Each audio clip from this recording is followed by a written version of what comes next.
All right. What's going on, brothers? What is going on? It is your dude, Mr. International Passport, here again for yet another Future Classic live stream. First and foremost, how is my audio? Mayday, check 1 2, check 1 2, check 1 2. Is my audio good? Is there any background noise? Is my audio good? How's my voice? Let me know. Okay. If my audio is good, press a 1 in the live stream chat. How is my audio? Can you hear any background noise? Can you hear any sort of fan, my laptop noise? How's my audio? Is it good? Is it quality? Please let me know. I gotta make sure the audio is clean, crisp, and concise. Please let me know. How's my audio, please? Okay, awesome. Fantastic, man. Fantastic. Awesome. So, brothers, welcome to another Future Classic live stream. I want to say a huge thank you to those that have supported the channel over the past couple of years. Your support is greatly appreciated. I welcome aboard the new people. I accept and I embrace you with open arms. So, when you come in the live stream today, please hit the like button. Please hit the super chats. Join the Patreon, of course, to hear more insight into how freaky Brazilian chicks are in the bedroom. Show your support by hitting the PayPal donation to copping the merch, and of course, book your IT consultations to get some IT guidance against IT, and of course, Python course coming in June, July, where I'll be teaching you brothers Python to my new batch of students. So let's get straight into it, man. Okay, I got a very special guest here today called Mr. Style King. What's going on, Style King? How you doing, bro? Hey, what's going on? How you doing, brother? I'm doing fantastic, brother. Fantastic, brother.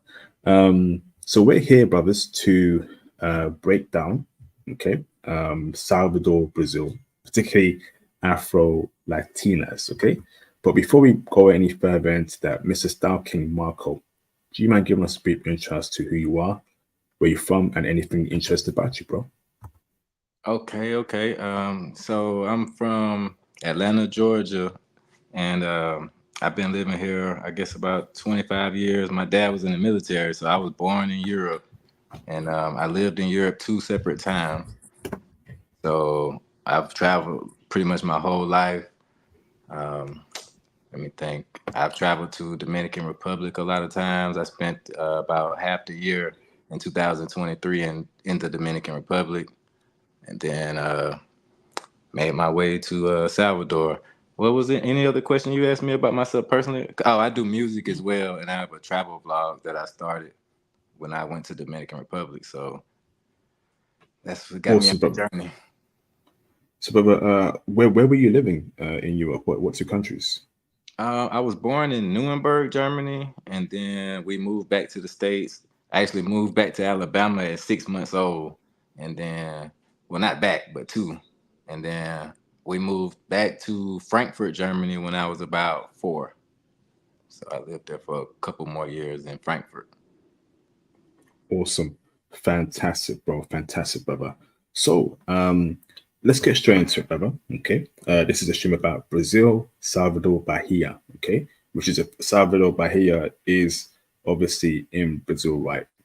So, we're here to break down Afro Latinas to an absolute T. But before we go into that particular avenue, brother, I want to ask you questions outside of women. And of course, we will break down the Afro Latinas there, the women there, etc., etc. So my first question to you, Style King, is why Salvador, Brazil? What was it? Why was the reason why you went there in the first place, brother? That's a great question. So, being from Atlanta, Georgia, this is kind of like the mecca of the Black community in the United States. So, it was really interesting when I heard that it was a place that had more Black people per capita than anywhere else in the whole world besides Africa. So, that drew my interest.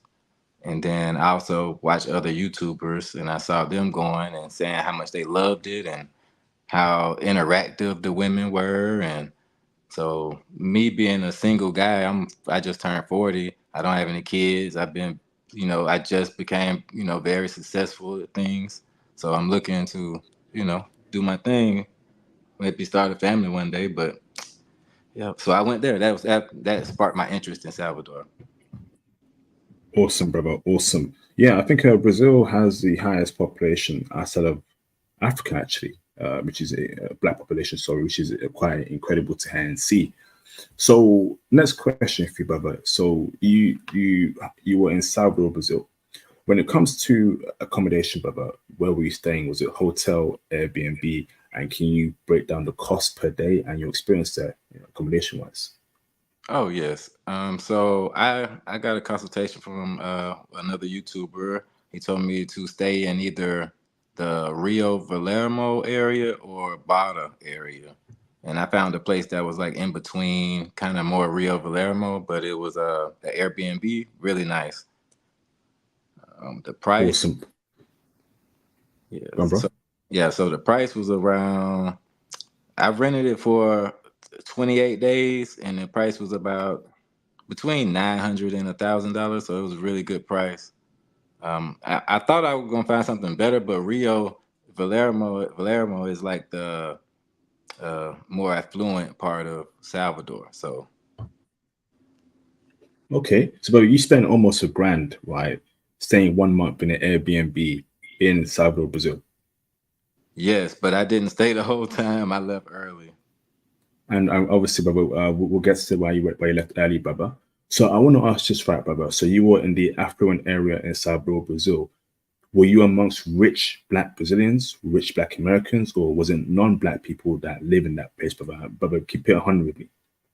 Okay, well, just from my experience, it seems that they don't have too many. It's very diverse in the Rio Palermo area. So it'll probably be more like I don't want to say it's more like other cities because I don't have experience too much in other cities in Brazil, but it's not what I expected with it being so densely populated with black people. I guess it would be like I could compare it to like where I live in Atlanta, where it's a lot of black people on my side of town. But if I go to the naturally known rich part of town, it's gonna be more diversity there. Okay, so what race were you seeing there, Baba, in Salvador, in that rich area that was dominating in terms of, faces, Baba? Was it white Brazilians? Was it Europeans? Was it Chinese Indians? Break it down for us, bro.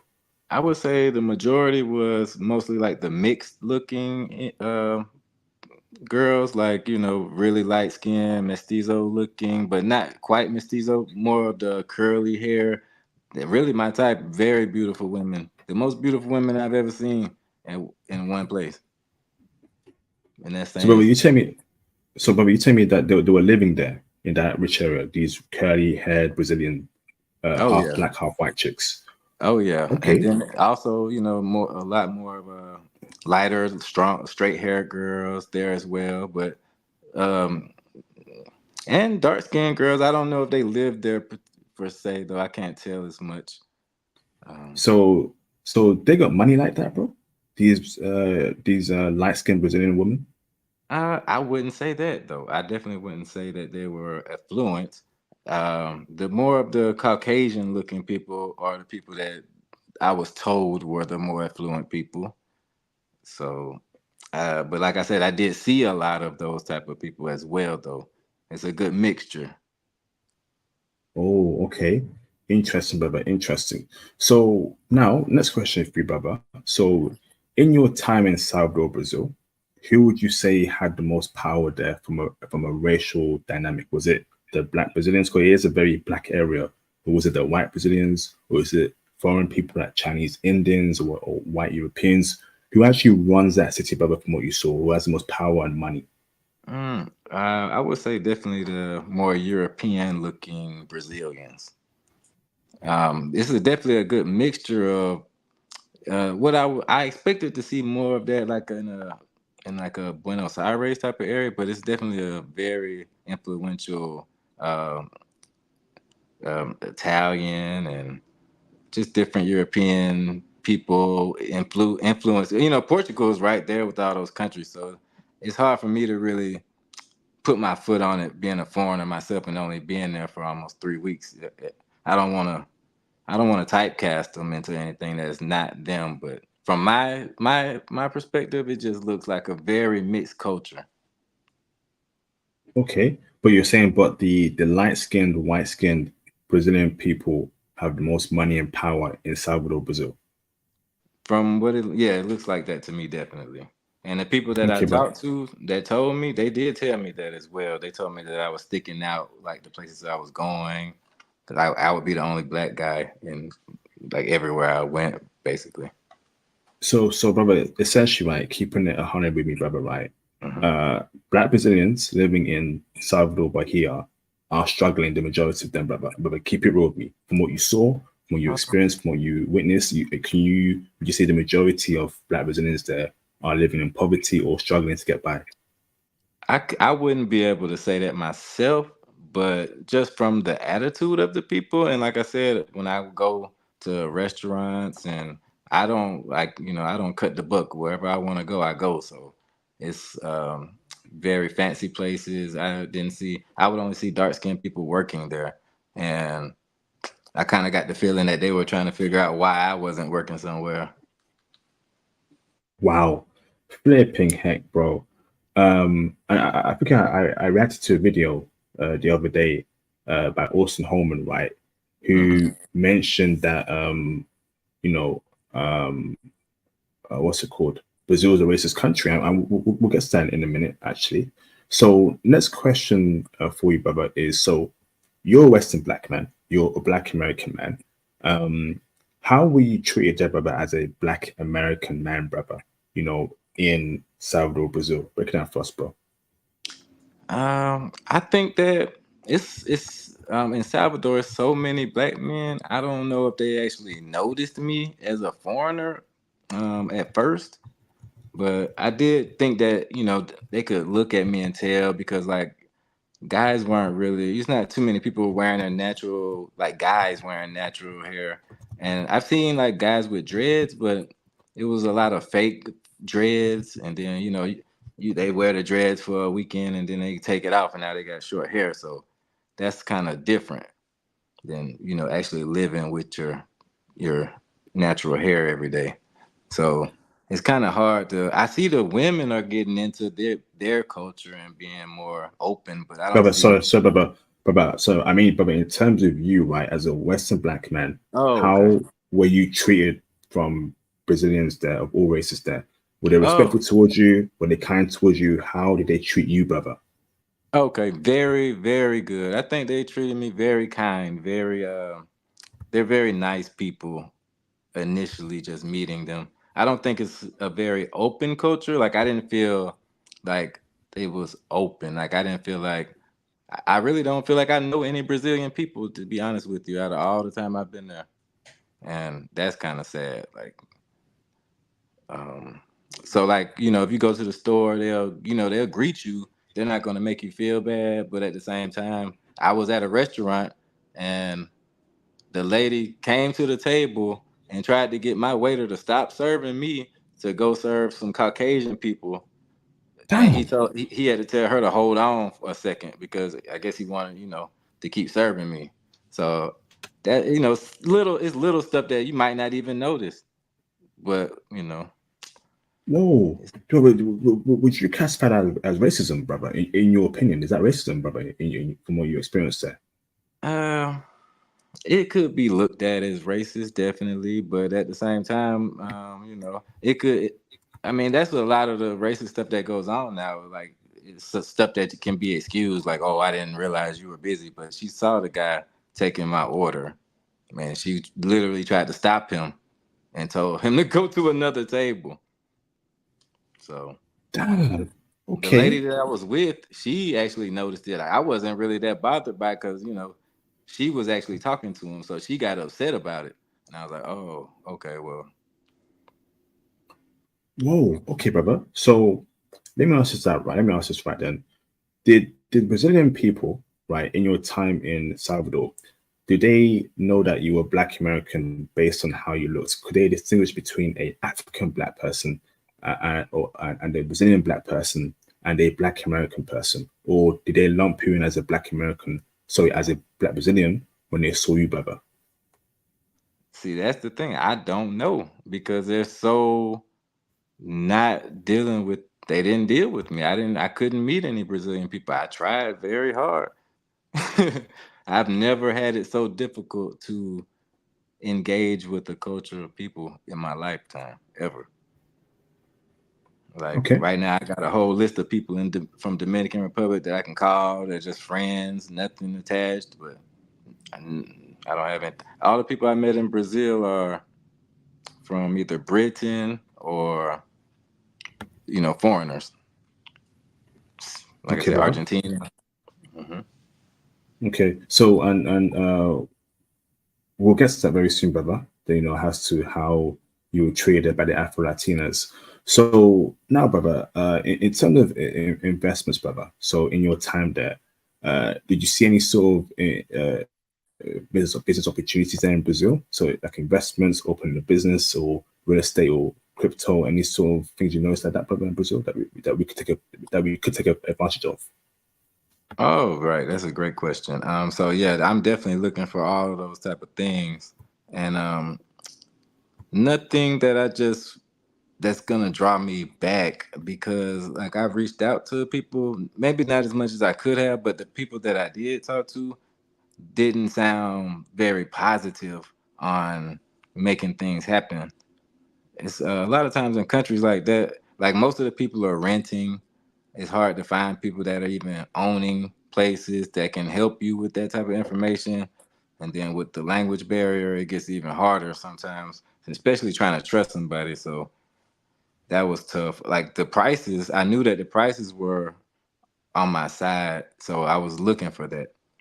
But like once things kind of snowball, and then in those type of countries, getting things done is very difficult. I might have So a few sorry, things brother. to do. Uh huh. So, brother, so sorry, brother. So you're saying that in your time in Brazil, you didn't see any sort of business opportunities or investment opportunities. Not for me. No, no. Okay, okay. So, brother, next question for you, brother, right now. So, in terms of the people, so how are Brazilian people like? Are they kind people?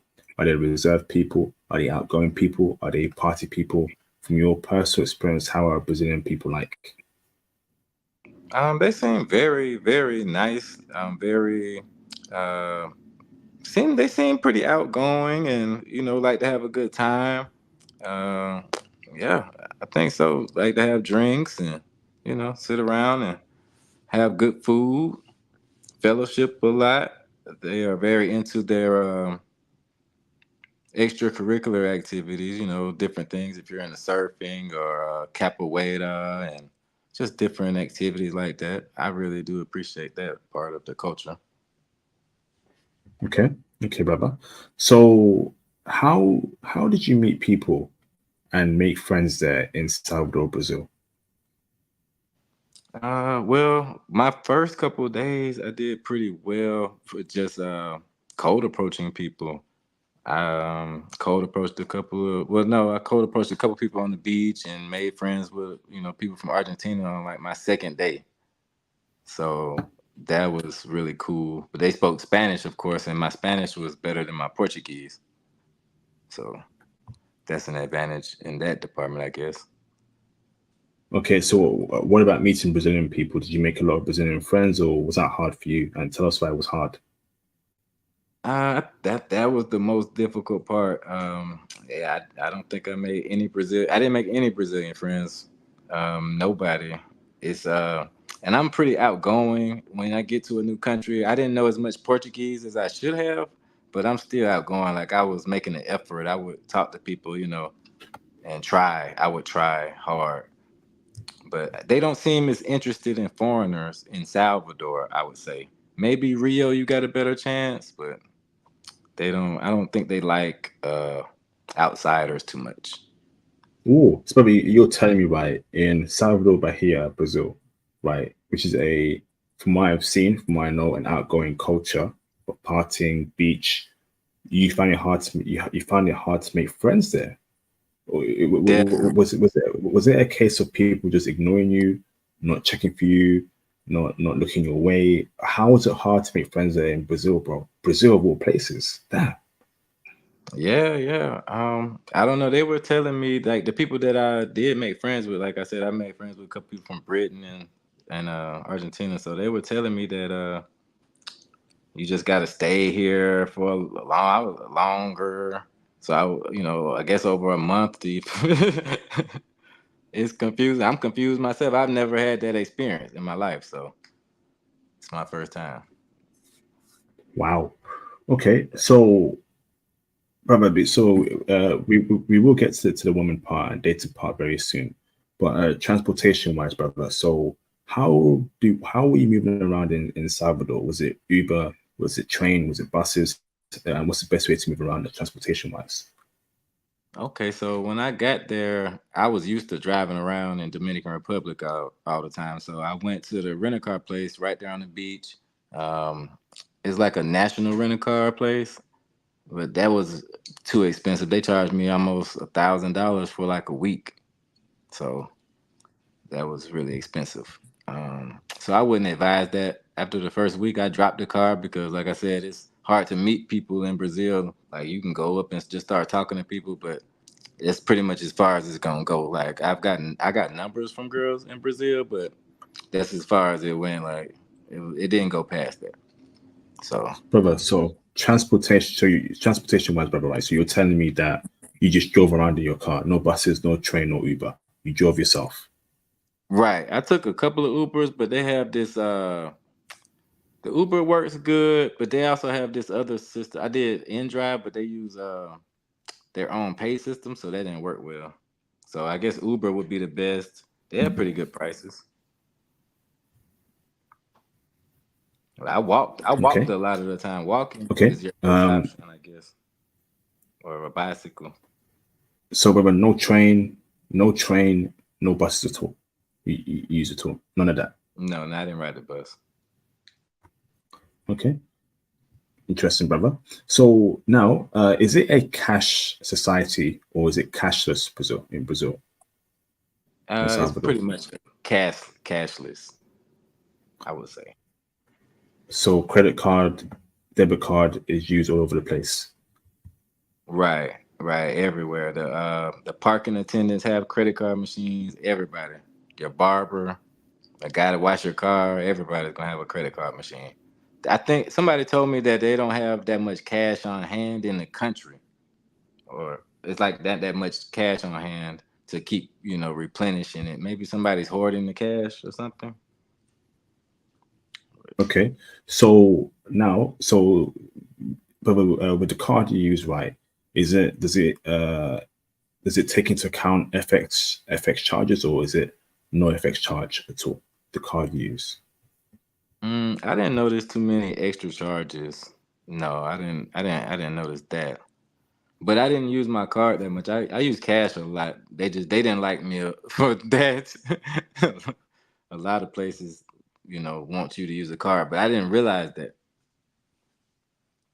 Okay. until like right before I left. Okay. So, but when it comes to food, right? In Salvador Bahia, did you enjoy the food? If so, what was your favorite cuisine there?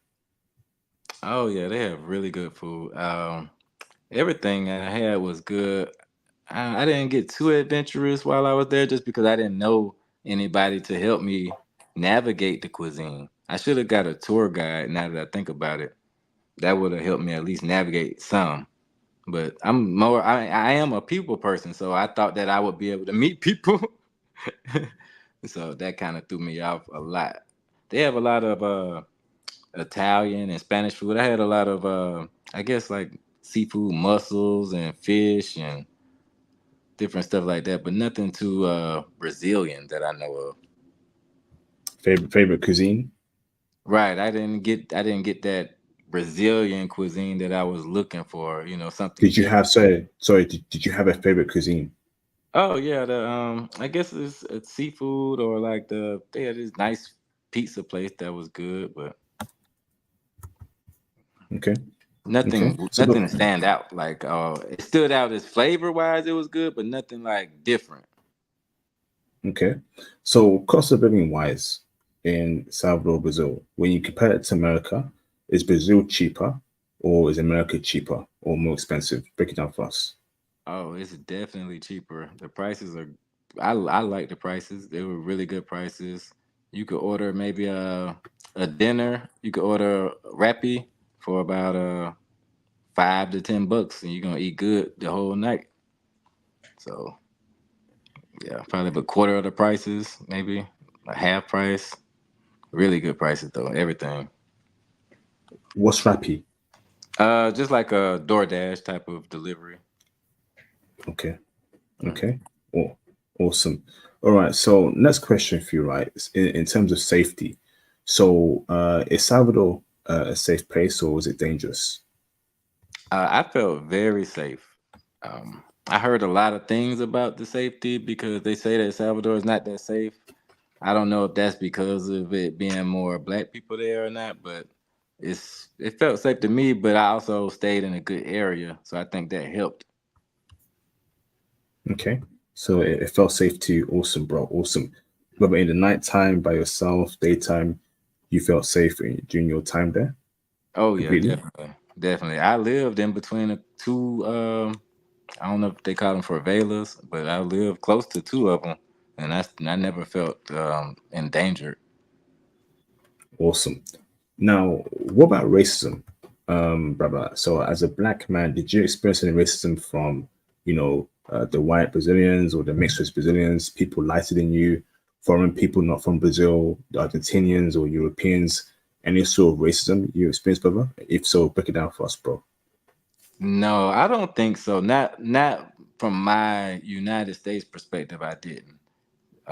The only way that I even really noticed it was other people might point things out for me, and then I would say, "Oh well, yeah, that's crazy." But you know, here I'm used to more blatant things, so it didn't bother me that much. But I did notice like the classism thing, the colorism thing. Like people would just do small things, nothing like overt. Oh, okay. Like what? So one thing that I didn't realize was a thing until later on in my trip. When we had first landed in Salvador by here, I was still on the airplane and I got introduced to it and didn't know it. So we're deboarding the plane. You know how everybody stands up, gets their stuff.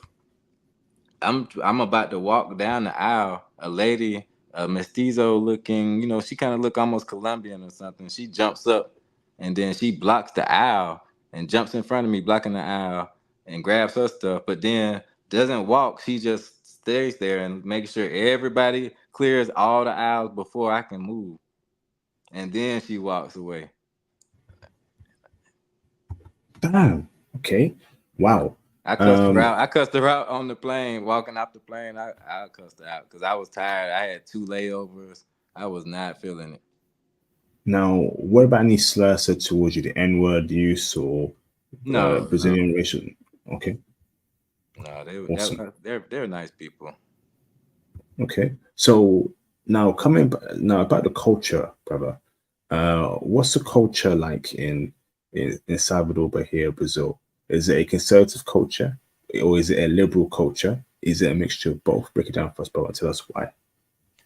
Well, from my observation, it looks very you say liberal. I think that's the word where it's very open and very expressive. I would say it's a lot of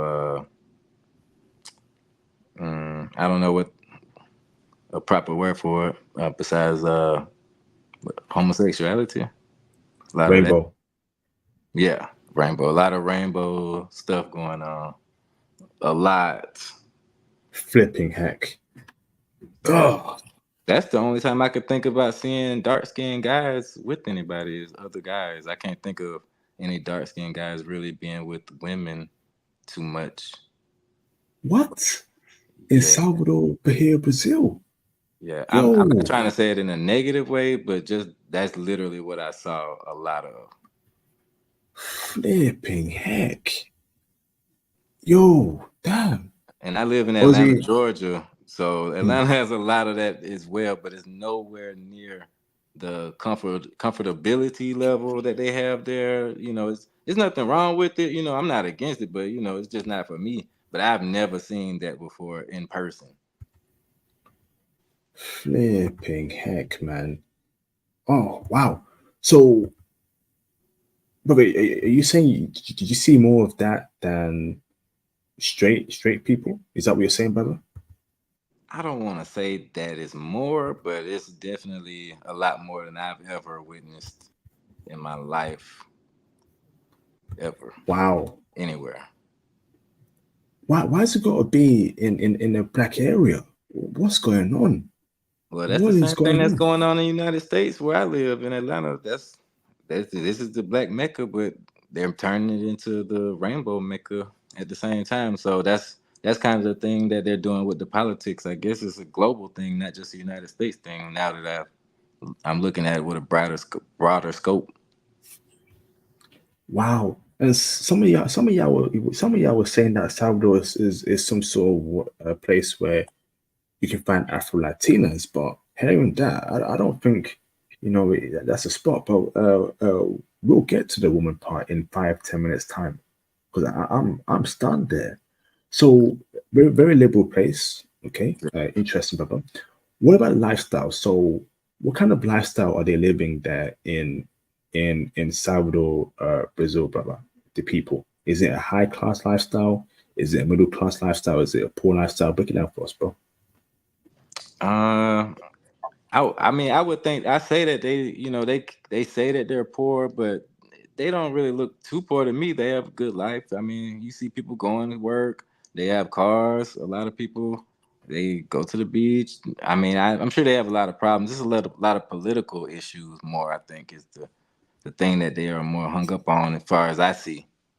But since I don't have to work there or anything like that, my income is so apart from that, I can't really tell. They don't, but it is okay. So I did see some poverty where like people begging and stuff like that. I did see some of that, but not an overwhelming though. Okay, that's good that they're living good there. It's good to hear. Now, if a passport was to move to Salvador, Brazil, what kind of lifestyle would he live out there, brother? Would it be a high class lifestyle? Would it be a good lifestyle? What kind of lifestyle would a passport live there in Salvador? I think that you could live a great lifestyle, like a upper middle class rich lifestyle. You could be rich. It just depends on yourself, but it's definitely affordable. Definitely. Um, and it's a beautiful place. Like I said, great food. It's a lot of good things going. So I think, especially if you already have a wife or children or something like that, and you're not looking to date, then it might be the perfect place.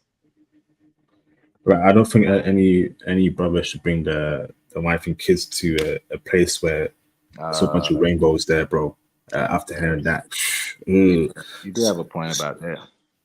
So, brother, language, right? So, what's the so is English enough to speak out there in Salvador, or must we know Portuguese? How are you communicating there, brother? Yeah, you want to know Portuguese, definitely. Most people don't speak English at all. I was kind of used to that from Dominican Republic, so but like I said, my Spanish was pretty good, so I could understand them sometimes a little bit, but it was tough. So I used a translator sometimes. So you're saying that brothers should know Portuguese. Yeah, I think it's definitely good to know, especially like the basics. But I don't think that would have made a big difference, though. I definitely don't think it makes a big difference. Okay, They okay. say in Salvador, they're not really accepting too much of people from other parts of Brazil. So that's why it's definitely not open to outsiders that much. Interesting. I will get to that very soon. So, weather. So, how was weather like when you were there? It was extremely hot, beautiful weather every day. The sand was burning my feet. It was so hot. Damn. Okay. Okay, Warm brother. water. Jesus, the most beautiful place I ever been. Wow. I really wanted to have the best, experience but it just wasn't what I expected as far as the people. And we'll get to particularly the woman part. So, what about the nightlife, brother? So, did you party at all in Salvador? Yeah, I went out. I went out plenty of times, definitely with different people. I would say the weirdest experience I had going out would be like the second night when I was with the girl from Argentina. Of course, she was really really light white skinned person. So when we went to the a club and we were dancing, everything was cool, and then we went outside to sit down to talk. And then this really dark skinned girl came and she came outside and sat directly in front of us and just stared at us like intensely, almost like a territorial type of thing. What? And what happened there? Why did she do that? And what happened there after? So I mean, I'm kind, it kind of reminded me of a thing like how people used to be in the United States, kind of like, why are you with that white girl type of thing. So I just didn't really pay it too much mind. And then we just got up and went back into the spot. She never asked me about the girl, so I just let it go. So Yo, what is going on in Salvador, Brazil? yeah, Yo, that's what I'm saying. that's They have a lot of stuff going on mentally with politics and being African, and they got a lot going on. Feminism, all that's going on at one time, and I think it's changing every day. so. But essentially, right? You were with a white Argentinian woman. You were partying with her, right? You're having a good time with her. You Right. go outside the club. You sit down. Then this black Brazilian woman sits down right in front of you and Right. stares at you very intensely, almost as if she's looking at you. Why are you with a white woman? Yes. What, Yes. bro? Bro, I brother. know the look. I know the look for sure. So, brother, what did she say? The white Argentinian chick, brother. What did she say, bro? I don't think she acted as if she didn't notice it, but the club was more black than mestizo and white. So maybe she might have, because she was not a dancing type of you know Latina. She's more of the robot. She couldn't really dance, so she felt more uncomfortable. So I think she was kind of shy anyway. Brother, did you really take a white woman to an all black club, brother, in Brazil? And you thought that nothing would happen, brother. You thought it was all sweet. It was all good, brother. Come on, bro. You should have taken her to a mixed club or something different, bro. In an all black club, you bring in a white woman, brother, and brother, think about the optics there, brother. The optics. Yeah, I guess that. I mean, like I said, it was my second night there. I didn't know that they had that much of an issue going on politically. So, and like I said, I mean, I was trying to talk to Brazilian women the whole time, and they weren't checking for me. So, We'll get there, bro. So, brother, within the nightlife, then let me ask this then. So, uh, you know, were how was that like, brother? What kind of people are in the nightlife? Was it a good nightlife? Was it vibrant? A woman checking for you. Break down the nightlife for us, brother, in Salvador, Brazil. oh yeah, I think it was very vibrant, very different though. Like I said, there's a lot of rainbow stuff going on in the clubs, a lot of uh, different kind of dressing, people dressed in different kind of clothes. Yeah, like more than I'm used to, a lot more than I'm used to seeing. So that was interesting because the girl that was with me, she kept asking me like, "You having fun?" I'm like, "Yes, it's fun, but it's a little weird." So, how did you meet that Argentinian chick? Just walking down the beach, like I was walking, trying to find somewhere to sit on the beach, and I asked them where I could sit, because in the Dominican Republic it's different how they do the beach, the chairs, and all that stuff. So they helped me with that, and then they showed me where to get my drinks, and then after that we were friends. They on my vlog and everything. Like they were super cool people, like very outgoing. Where you from, how long you gonna be here, just very interested. So did you cold approach them when you saw the Argentinian chicks? Yeah, I guess. Yeah, but it was more of just like friendly. I wasn't, like approaching them like trying to get their phone numbers or nothing. I was just trying to get little information. That's what I mean. They were just that friendly, giving me smiles and stuff like that. So it made me feel more comfortable with talking to them. Awesome, bro. Awesome. So now before we go into the woman part, brother. So I'm an IT bro. There's other IT bros here. Uh, what was the internet connection like, brother? In Salvador, Brazil. I would say it was pretty good. I didn't look at the metrics on it, but I was able to upload my YouTube blog very well. Once I got everything on Wi-Fi, I had no problems. Okay, awesome, brother. So now let's go into the woman part, brother. So, brother, I'm gonna ask you a very important question here, bro. Okay. This question here, Mr. Style King Marco, is potentially the most important question in the history of mankind, bro. Okay. Brother, this question is so pure and potent, it can turn water into wine and vice versa. This question, brother, is so powerful, it can cause earthquakes and seismic shocks, brother, throughout the world, brother. Brother, a question so powerful, it can cause volcanoes to erupt, brother. And a question so elegant, right, it can stop a meteorite from destroying planet Earth, brother. Okay? The question I have for you right now, brother, is that are the women, are the Afro Latina black women, are the Afro Latina women in Salvador, Brazil, checking heavy for brothers? Or at the very least, brother, were they checking heavy for you? Yes or no, brother? Break it down for us. I'm definitely gonna say a big no. Damn, why? Why not? Why not? Break it down for us. I think that is definitely has something to do with that. Just the things that they're going through.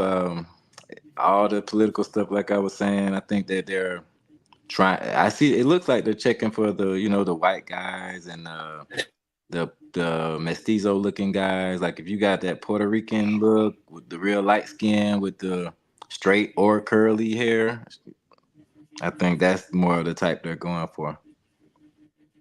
Whoa, hold on, there, brother. Hold on. Shout out to Mr. Jams for the support. Yo, IP, keep up the good work, brother. Thank you, bro, for the support. Appreciate you, bro. Brother, you're telling me, right, that women in Salvador, Brazil don't want dark skinned black men. They want white men, or they want the mixed race, half black, half white men as their priority, brother. Uh, What? that's how I saw it. What do you mean that's how you saw, brother? But so you're telling me, did you see black women? Did you see Afro Latina women, brother, with white men all over the place? Or, Yes. wait, you did? Oh yeah, definitely, definitely. Whoa. I would. I mean, I can't say how many I saw, but definitely, I didn't see that being an issue. I don't. I didn't see them having a problem with being with white guys. It seemed like it was only a problem with being with dark skinned guys. I think it might have something to do with that. Where they're trying to lighten their children. They want their children to be lighter and then lighter and lighter. And I guess they're trying to make themselves into Caucasian people, maybe. No way, bro. In Salvador. So, brother, you're telling me, right, that you as a dark skinned black man, you got no play from the Afro Latinas there, brother, in Salvador. I'm not even that dark skinned. I wouldn't even. I'm a black guy, but I'm not that dark skinned. So it's weird. That was even weirder to me. Whoa, brother, did you cold approach Afro Latinas though? Oh, definitely, definitely. I had one how try to talk to me, but she like asked the waiter to give my number, and she got my number, but then she didn't really talk about nothing when I was talking to her. She worked a lot. I think a lot of the darker skinned people they make sure that they keep them working. Like they work a lot for real. Damn. So, brother, so when you were cold approaching women, when you were cold approaching Afro Latina woman, right, in Salvador, you're telling me that you had a very low success rate. They either didn't want to speak to you or they weren't interested at all. Is that what you're saying, bro? Yeah, I wouldn't say a. I would say a low success rate, yes. But like I said, sometimes they would just, give you the number and still be very nice where you couldn't tell if they liked you or not. And then, like, it was a girl that lived in my apartment complex that was like that. I thought that she was waiting on me to get out the car because she was waiting so long. So I talked to her. She gave me the number, and then I texted her. Then she didn't. She said she didn't feel like doing anything. So I waited a while. Then I talked to her the next day. She just really wasn't interested. So I don't know. Maybe it was the way I was going about it. I'm not up on how Salvador women operate. It could be very different. I just don't understand. I don't know. Maybe it's a game that they play I don't know about, but I thought that's I was going there to get away from the game. So Yo, so brother, I'm quite shocked here because you're a Black American man in a majority Black city in Salvador. But I would have thought that you begin a lot of love, from the woman. There's a Black American man in their presence, but essentially, bro, I'll keep it real. Women there should be worshiping you as a Black American man. We know the clout, the status. Black American men are very desired all around the world. I have traveled, throughout the world, and Black American men do well everywhere I go to, whether I was in Germany, Japan, whatever. Black American dudes do very well. In Salvador, Brazil, in a majority Black place, brother, you're telling me that Afro Latinas weren't showing, you love like that? Whoa, damn. So, brother, let me ask this right. So, would you say that the Afro Latinas there are very colorist? They want light skinned Black guys or light skinned dudes? I think so, definitely. Damn. Okay. Whoa. Okay. So, brother, you're telling me right. You're telling me right, brother, right? You were with a white Argentinian woman. You got hate from a okay. You got you were made uncomfortable by a Black Brazilian chick, but they still don't want you. Wait, say that It's a again. Black. So basically, right, brother, right? So the woman there, they don't want they don't want to date a Black man like you because you're dark, right? But at the same time, they don't want you dating a white girl. Right. Like I said, I'm not even really that dark. And I'm not sure. I can't. Like I said, I don't want to put words in their mouth, but that's the way it seemed. That's what I saw a lot of. Like I said, they were telling. I was hearing a lot of things about the way things go there. Like they say the Black guys aren't supposed to look in people's eyes. They supposed to look at the ground type of thing. What, Yeah, man. brother? I was hearing so much crazy stuff. Oh, brother, can we unpack that, please? So, brother, that right there, that's some slavery ish right there, bro. I'll keep it a stack. So, brother, you're telling me that Black Brazilians told you that you shouldn't be looking at another person's eyes. You Well, should look actually, down.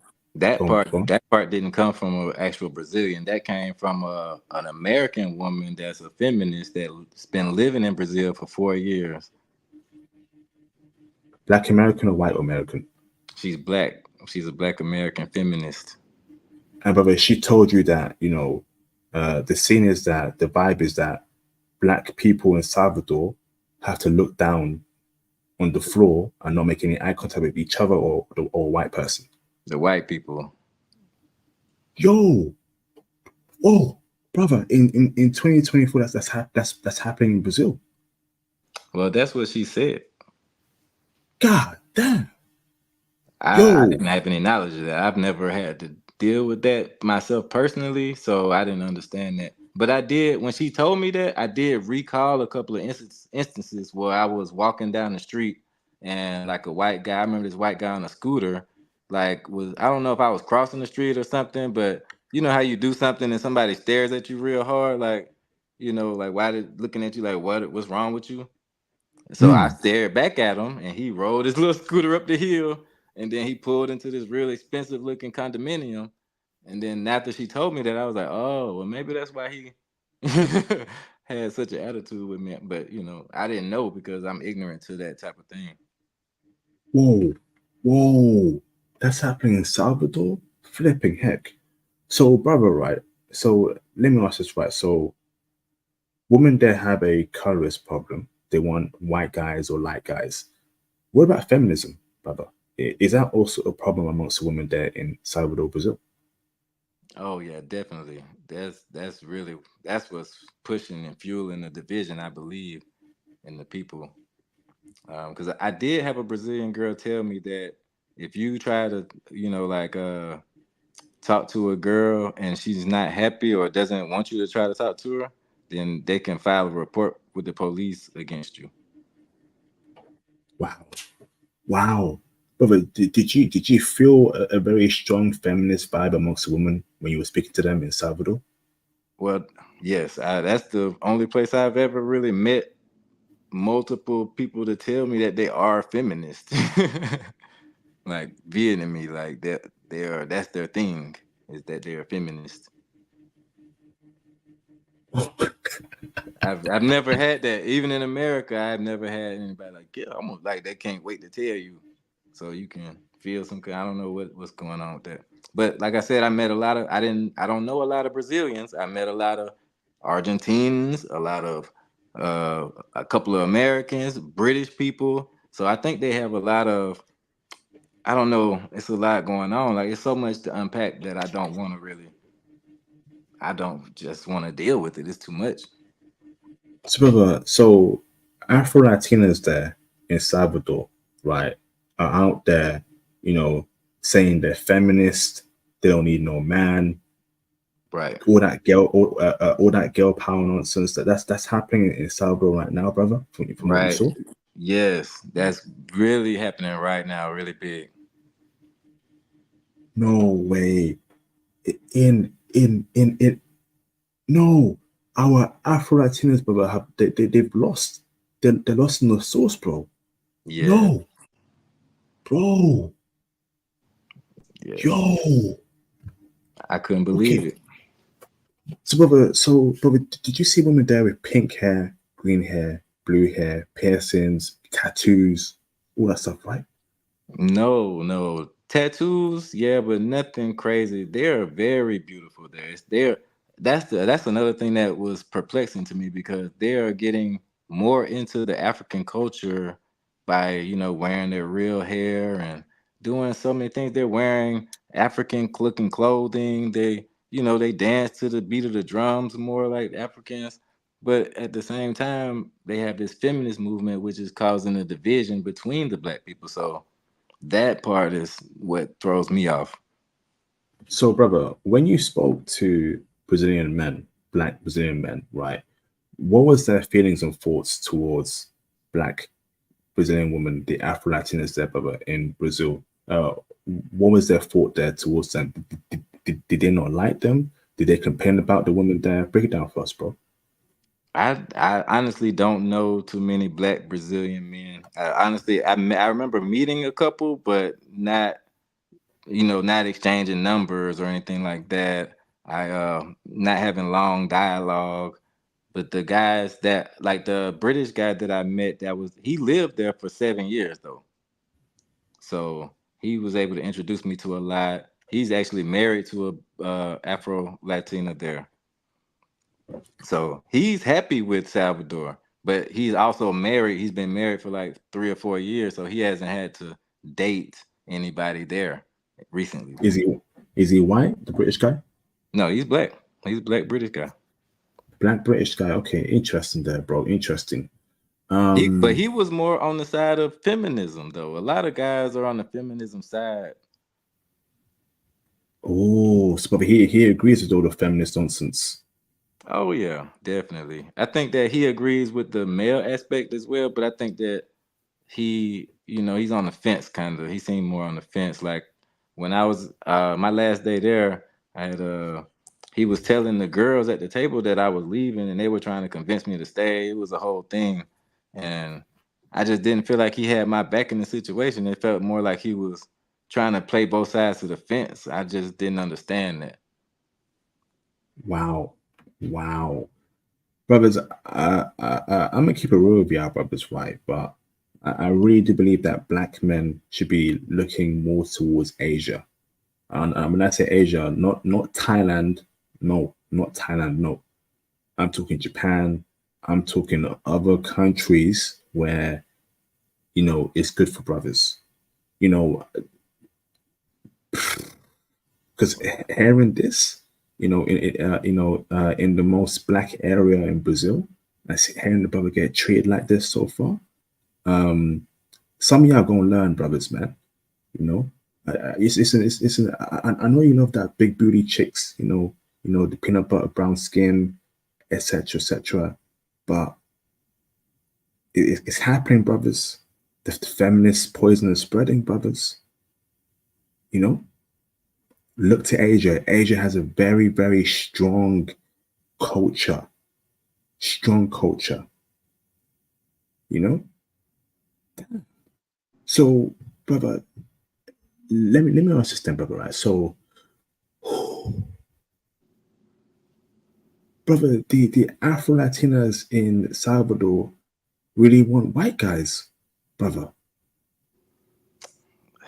That's how I see it. I mean, I don't want to put too much on them because, like I said, it seems like it's evolving. Because like I said, I also watch Austin's channel, and that's what kind of drew me to going there.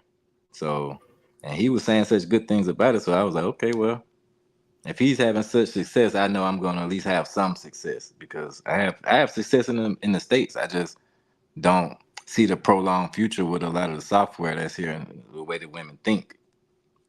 But I don't have a problem getting a woman to, be with me or anything like that. So I thought that it would be a smoother transition. Okay, brother. So one of the things, right, did you notice about the black woman in Salvador that you didn't like? Uh, I really don't have too much bad to say about them besides the feminist division thing. Like I said, everything was beautiful. The women are drop dead gorgeous. They tens, a lot of tens. When I was driving, I was about to wreck the car multiple times. But it does wear on you once, like in the Western society. Once you cold approach and you try to talk to people, and especially once you get those really really rude women that go out their way to make you feel like you shouldn't talk to them, that kind of drives down your ambition to want to meet more people. Brother, do you know how this makes me feel right now? That there's a lot of tens in Salvador, Brazil that are Afro Latinas, right? But a lot of them don't want black men, particularly dark skinned black men. They want a white guy or they want a very, very light skinned guy. But do you know how that makes me feel? You know, that don't make me feel good, brother. That don't make me feel good at all, brother. Because I had high hopes for the black woman in Brazil, brother, particularly in Salvador. Me And as well. hearing your experience, brother, it makes me feel some type of way, bro. I'll keep it a stack. It makes me feel some type of way, bro. Me too, definitely. So, I brother, go on. I even so like it's somebody saying something about that I speak Portuguese, but so even with the dating, like with the code approaching, like I'm used to doing that. When I saw that was an issue, I went ahead and turned on Tinder to see how that would go. Zero likes for the first week, nothing, no nothing. And then I couldn't believe that because even like right here in Atlanta, when I got back and I turned it on here, immediately I get the overweight chicks. Immediately I'm gonna get a couple ugly chicks. You're gonna get a couple sevens sprinkled in to some fours and threes, but they're nothing. After about a week, I got a couple of rainbows hitting me up, a couple, stuff like that. Now I'm getting matches now coming to my phone. I didn't even know I was still signed up, but yeah, it's nothing. Did you have the American flag on your profile? Hey, I'm American, or did you make some sort of reference that you American in your profile? It says that I'm American, yes, but it's not the flag. I didn't have the flag on there. Despite that, bro, you got hardly any matches in Salvador. Right. What's going on? It was nothing. I couldn't believe that. I even thought Yo, I thought it was something wrong with it, so I relocated it to Kenya. I mean to Nairobi, and then I got 35 matches instantly. damn. Yo, Yeah.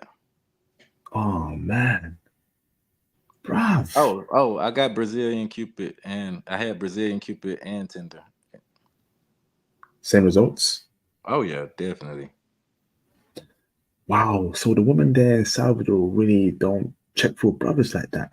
Black women, Afro Latinas really ain't showing love towards black men like that. Damn. Right. It even made me start looking at the YouTubers that are in that area and that go there and trying to see who they dating and stuff like that. You don't see that too much. You don't see too much going on out there like that. I see one YouTuber that has a girlfriend. I don't, but I'm not gonna speak on that. Damn. So let me ask this, brother. Let me ask this then. So, um,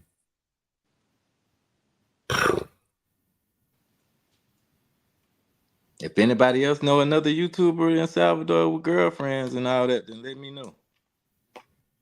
yo, so brother, so you're telling me, brother, you saw lonely black Brazilian men who were straight men, had no woman, who were dark skinned, No, no I'm not saying chicks. that. I'm not saying that at all.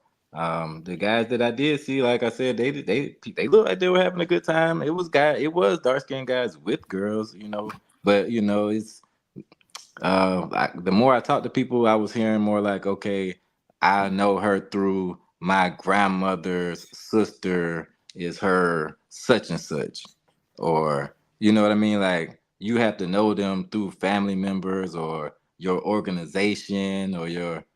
That's how people even socialize. It's very close knit. It's no real outsiders into the midst of what they got going on. That's what I'm saying. Would you say okay? Interesting. So, brother, you're saying that you being a Black American man won't give you any advantage in Salvador. They don't care you're American. Eh, I, yeah, I didn't see that. Even when I met up with the people, they were doing like a karate class. I met up with the feminist lady.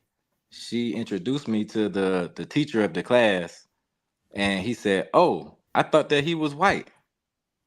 And she said, "No, I said he was American." So they don't look at black people as Americans anyway.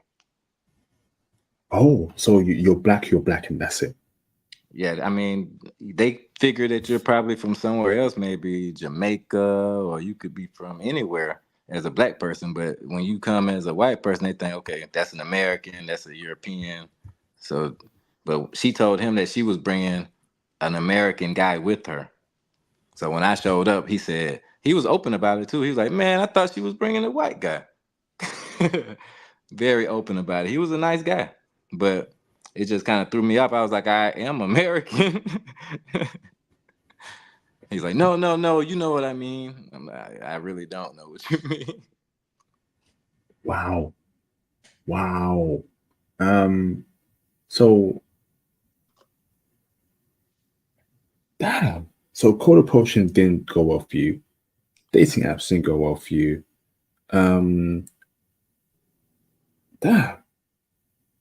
But what about non-black Brazilian women? Did you get play from white Brazilian chicks, mixed race Brazilian chicks, Asian Brazilian chicks at all, or they weren't there in Salvador?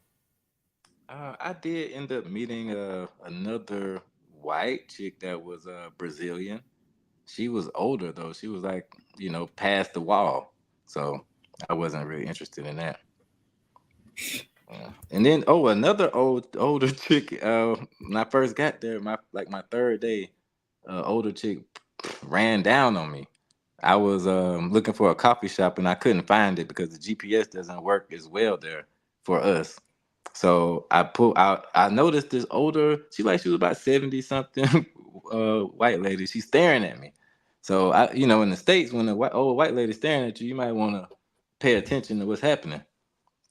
So I got in the car and I pulled off. She got in her car and pulled off. I didn't notice this though. So when I got down the block, I pulled over and stopped to readjust my GPS. She pulled up on side of me, rolled her window down, and asked me for my phone number in Portuguese. So I, I'm gonna be real with you brothers, right? I'm gonna be 100% real. Okay, Brazil is a racist country. Okay, the history of Brazil, it being one of the last countries to end slavery, the fact that, and let's keep it real, Black Brazilians have no power in Brazil. Black Brazilians are very powerless in Brazil. Let's keep it a stack. There's a film called City of God, Cidade de Deus, okay? And that film essentially is a fair representation as to how the average Black person lives in Brazil, average Black Brazilian. Things ain't sweet in Brazil, okay? In my opinion, right? In my opinion, if you're a light skinned Black guy, I think you do okay in Brazil. Okay, Brazil is a very colorist society. The lighter you are, the better you get treated. I'm gonna keep it a stack. Okay, from what I've seen, from what I've read, from what I've heard from people, you know, it is a society built for white people and light skinned people. Okay, so if you're a light skinned brother, there should be no problems for you in Brazil. If you're a dark skinned brother, if you're Acon color, if you're, a little bit lighter, there could be problems there. I'll keep it a stack. I'll keep it 100 with you. Maybe that only applies to Salvador, sorry, but Brazil is just too much things going on, brothers. You know,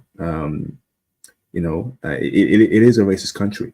Brazil. It is very colorist. I've even met Brazilians. Right, I'll keep it real with you. Y'all know I'm a dark skinned brother. Okay, I've even met Brazilians that, we were vibing. Same religion. Same belief in God. Same values. And when dating comes up, crickets, crickets. But down the line, these same Brazilian chicks, guess what race of men they get with? A white guy.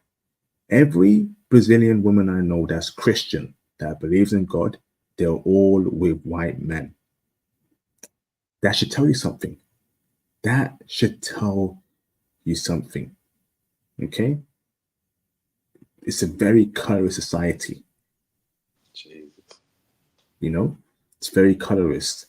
In the UK, I've tried to date Brazilian chicks, right? Women of the same religion, same belief in God. It never worked out. They gave a white guy as soon as possible. What? I'm keeping it a stack. I'm keeping it 100, man. So that's outside. That's not even just Salvador, ladies. That's in the UK, bro. That's Wow. in the UK, bruv.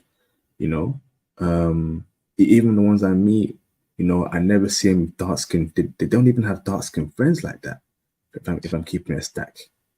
And I don't know what's going on in Brazil, but Brazil is a very, very colorist society, man. It's very colorist. They very political people. I noticed that too. Like every time we would be sitting down to eat, they always bring up politics. They would ask me about United States politics, and I was just like, "What? Why would you even care about that?" It's Facts, crazy. bro. I want to open up the phone lines. Shout out to Mr. Dead the River for the support. Appreciate you, bro.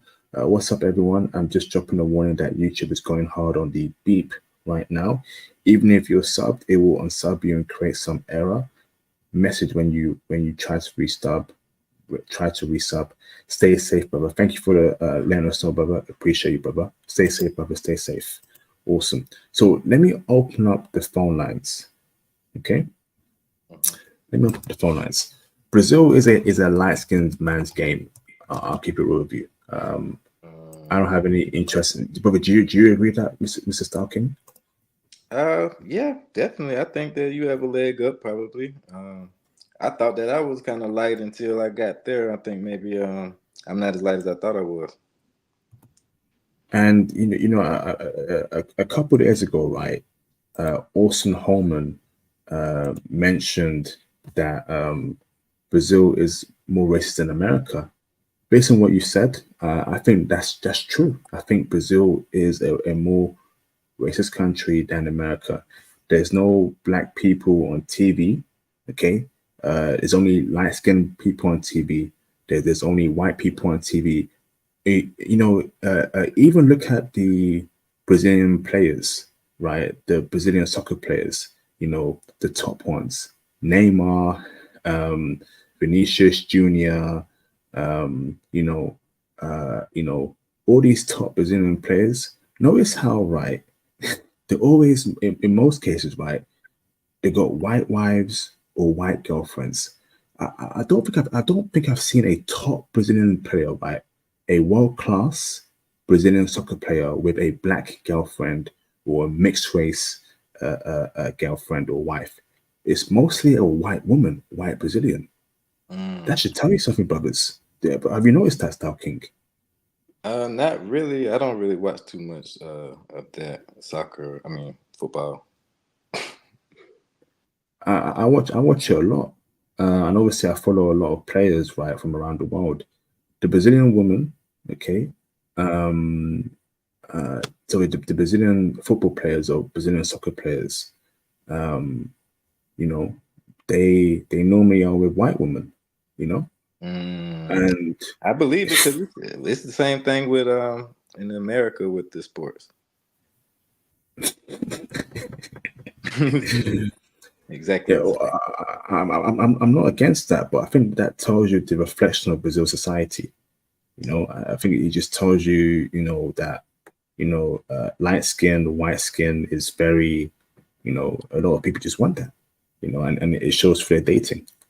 I'm not against dark skinned people dating light skinned people, of course not, but I'm Right. just giving that example there.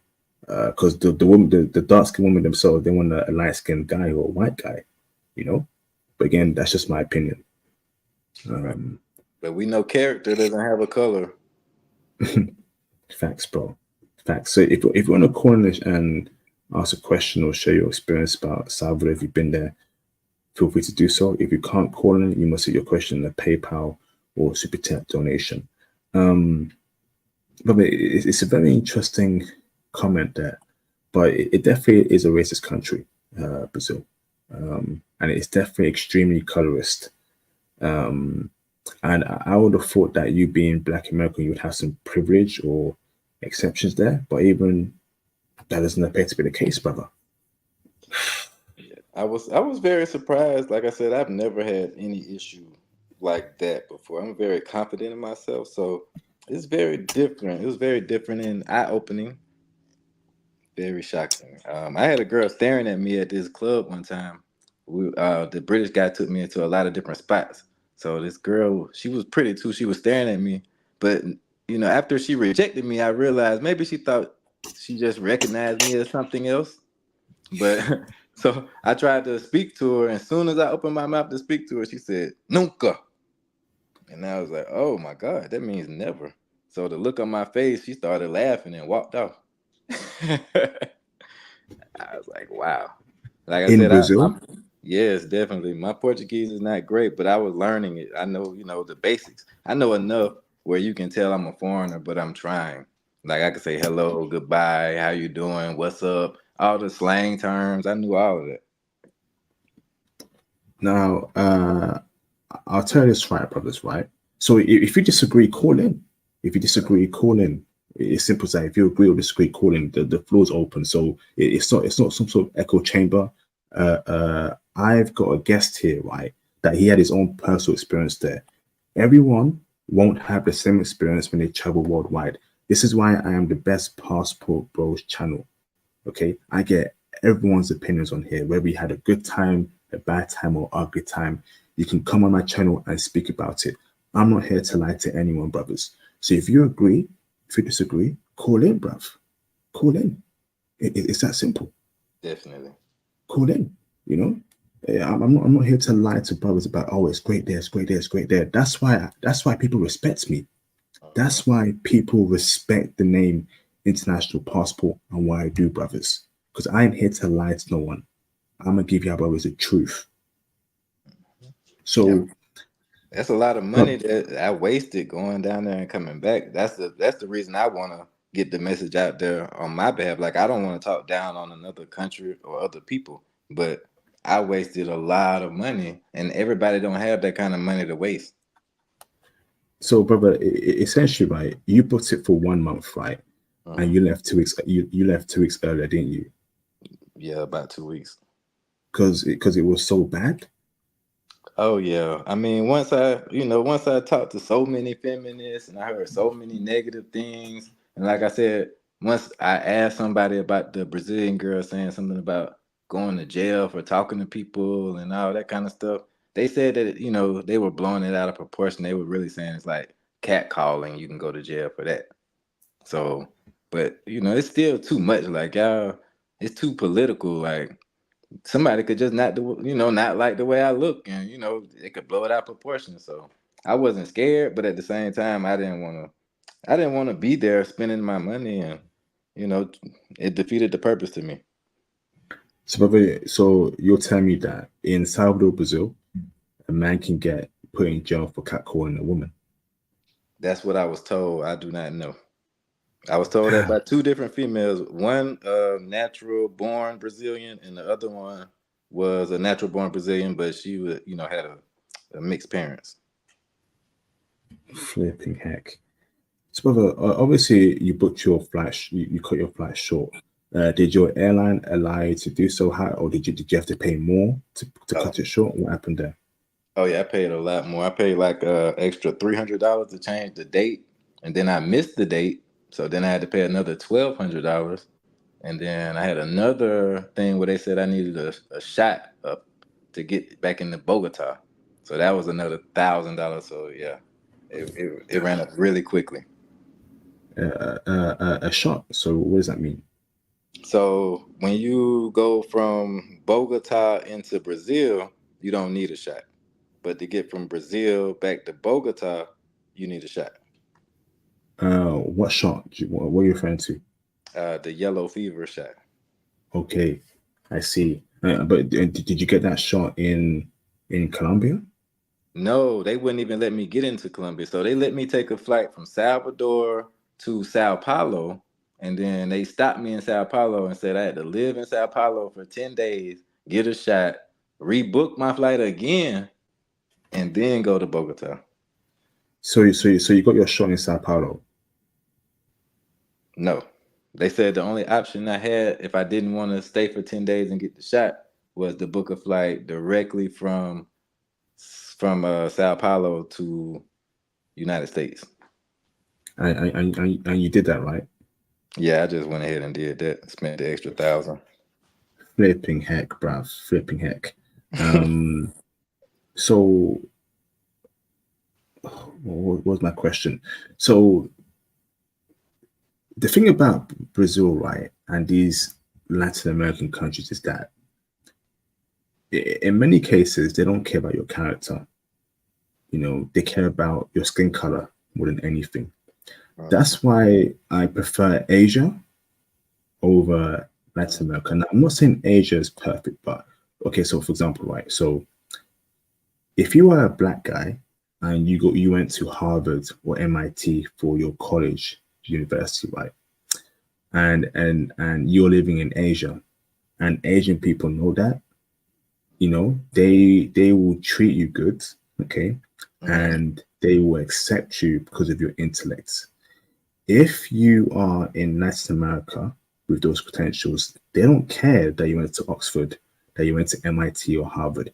They see a dark skinned black man and they have preconceptions and you won't be treated well. But would you say that's a fair statement there, Style King? Yeah, I think that is fair. But I can't say how long it would take because, like I said, it's a society that's very dependent on itself. So if like me, my vlog is to help people that are traveling. So if you don't have a year or 2 years to merge into the culture before you meet somebody that's interested in you, that's up to you. No, but it's not even that. It's the fact that you're not judged by your character. You're judged by your skin color, and it appears that that's how things are done like that in Brazil. Your skin color is everything. Your skin color, your skin Yeah. color. I don't care if you're smart. I don't care. If you're rich. You have dark skin. Therefore, I see what you're you'll be saying. So treated. You'll be that's treated the a number certain way. one thing. Okay. And then everything Mm, else later. facts, bro. Facts. Absolute facts. Mm. Um, Shout out to Mr. Activo for the support. 25. I don't know what that currency is. Facts. Appreciate you, bro. Shout out to Mr. A for the support. This is Cap. When I traveled around Brazil, women introduced themselves to me as a black man all the time. Brother, are you light skin or dark skin? If you're light skin, I can see this happening to you. If you're dark skin, let us know. But But yeah, and but when did he travel? mm, That's my wait, point. wait, That's what I'm saying. Things are changing all the time because, like I said, they're very political. They're very involved in all this feminism stuff. So if you was there and you never heard any of the stuff I'm saying, then you know that you weren't in the same realm of anything. women are extremely focused on character and they don't mess with anyone who is insecure, superficial, or player. Are we sure, brother? Because I'm hearing that a lot of tricking goes on in Brazil. A lot of tricking goes on. I saw that. I saw that. Brother, you saw it. Break it down for us, brother. What kind of tricking did you see out there in Brazil? Okay, so a good example would be I went to because I thought maybe like because I came from Dominican Republic when I got to Brazil, so I didn't come straight from the States. So I was like, maybe I'm a little rough around the edges. Let me go give me a shape up and try to tighten up. So I go to a barbershop, I get the shave, they hook me up, got me all cleaned up. So it's a young black dude that's doing the work for me. So I was like, hey, I was getting cool with him. I said, hey man, let's go out, let's hang out. He was like, oh, I'm poor, I don't have money like that. But he seemed like the type of guy that probably got women already. So I was like, okay, well, don't worry about the money. We just go out, like I buy the drinks or whatever, you know what I mean? Like just introduce me to help me talk to people. So he's like, okay, cool. But then 2 days later, he texted me and was like, let's just go to a brothel type of thing, a massage parlor. And I was like, bro, you like 24. Why would we do that?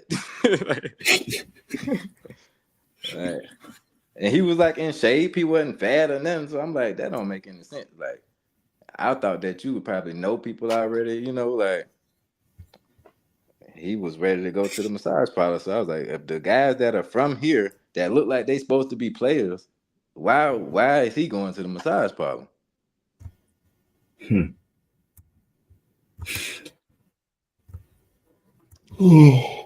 That told me all Shout I out, need to know. shout out to Baba Tunde Aloye for the support. Appreciate you, bro. You're definitely right. IP most of them does. It's indeed, bro. You know, it is a huge colorist society, and Austin Holman mentioned that, and Austin Holman lived in Brazil for a bit. So I would definitely take his word, over someone that hasn't been there. You know, Hmm. um, it's as simple as that. Now, if you disagree, yeah, y'all can call in or hit your disagreements in the super chat or PayPal donation. Um, but I'm gonna give you our 5, 10 more minutes. No callers. I'm gonna end the stream, and yeah, and the brother, he gave us real game on Salvador. You know, Somebody talking about one guy in Brazil, in Salvador, that has luck. That's the guy I got a consultation from, and he never hit me back or nothing when I got there. So I oh, don't think oh, much. what do you mean? Break it down first. What do you mean? No one hit you back, or you tell me his intel was wrong? I don't get it. Well, What does that mean, bro?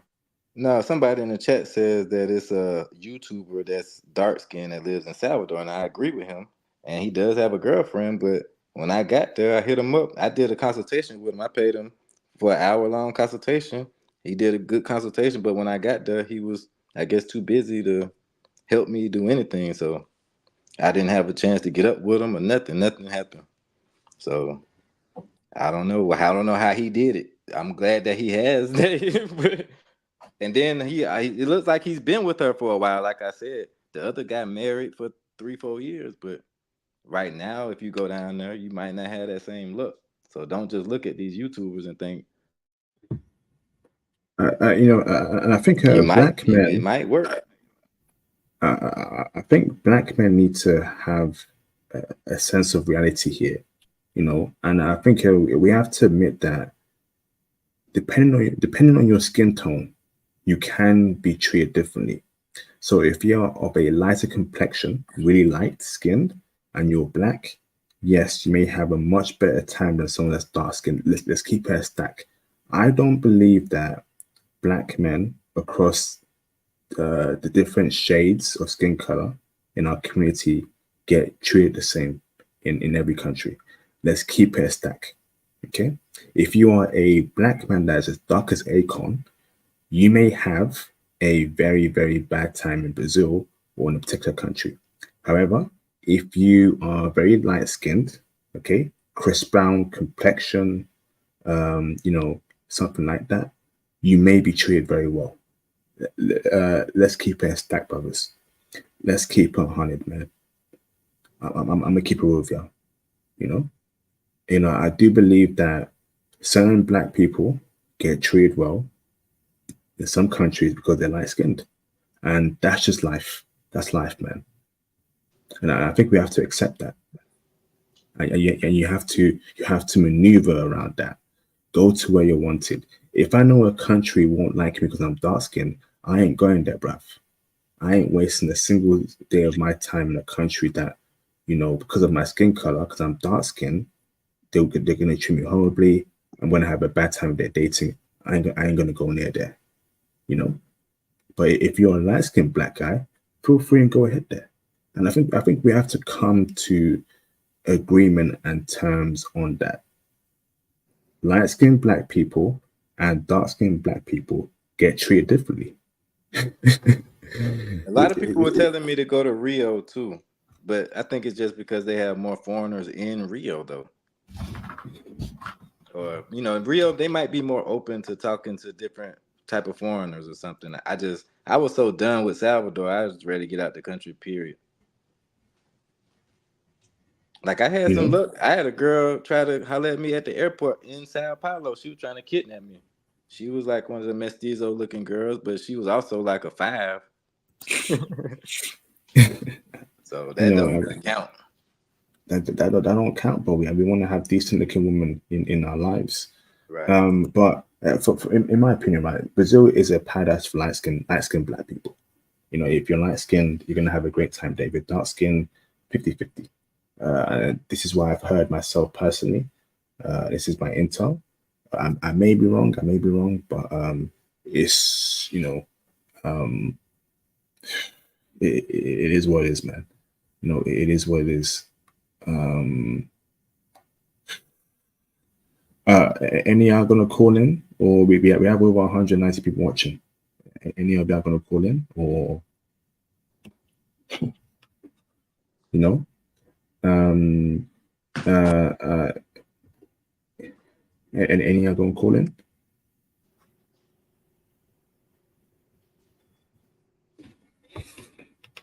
We have around a half an hour left, but if y'all don't call in, I'm gonna end the stream earlier because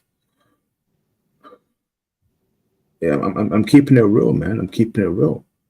I'm keeping it real, bruv. There is something that we have to address.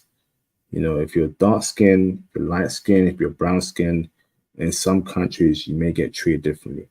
I'll keep it a stack, man. And that's me accepting the reality. That is me accepting the reality. Brazil is a very colorless country.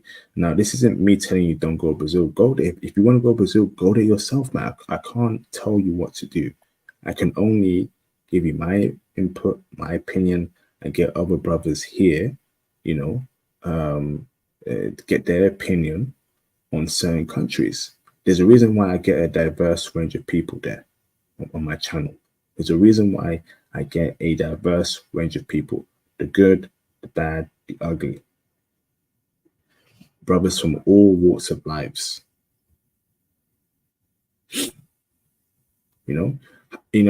How can Brazil be majority black and they ain't got no power? Mm, yeah. Think about it, Star King, bro. How can Brazil is 51% black and they are the most powerless group of people in Brazil? America is what? Uh, 13, 15%, 15. 13% black, and at least there's black politicians, there's black people on TV, black engineers, black doctors. Mm, That is unheard of in Brazil. I'll keep it real. Brazil is a very racist country. Let's keep it real. It's a racist country. wow. I'm kind of glad I was ignorant to it, I guess, because I didn't notice as much as I should have. But once I started noticing it, I think that's why that compounded the me wanting to leave early. Brother, when you were there in Salvador, did you see black people on TV? Black people, driving big cars, black people with nice jobs, looking comfortable. Was that very rare? Brother, keep it real. I think that it probably was rare because I definitely didn't notice it at all. A lot of because I was actually living in my Airbnb was connected to a hospital, and there was a hospital next to that, and I didn't see any black doctor. All the doctors I saw were like mestizo looking or Caucasian looking. Uh, Most of the people driving cars when I was driving, yeah, mostly mestizo or Caucasian looking. Even my taxi drivers, I don't remember having any Uber drivers that were dark skinned. No. There you go, man. Oh, Wow, I didn't even think about all that. I did my research, bro. uh, I'm looking at Brazil's government stats. Black Brazilians probably do the worst out of black people in developed countries. I think Brazil is a developed country, but black mhm. Brazilians do terrible Wow. in education, in health, in poverty, in wealth. Black Brazilians are doing pretty bad there. And again, the film City of God, Cidade Juice, shows you how they live, and it's not a good life, man. How can you be the majority population and you're doing the worst? Mm, okay. Jesus. So think about it. If you're a dark skinned brother and you want to live in Brazil, I would think twice. Hmm. Like even But my hair, brother, I had trouble getting my hair done. Like in Dominican Republic I had trouble, but when I got to Brazil, I was like, okay, when I get to Brazil, I'm gonna have no problem because there's so many black people. Still had a problem. They got people, but then once I found them, it was an issue. But once I got it done, I got it done. But then it still was like, I don't know, it was like pulling teeth a little bit. Like I never wanted to go back to the place, even though they were nice.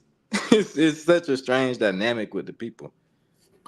what do you mean you had problems getting your hair done? Is it how they treated you, how they spoke to you? There was no respect there, or Well, I would say just I think maybe it's not like I said, it's not too many people that are used to taking care of their natural hair that way. Like even the Argentina chick was asking me like how curly is my hair?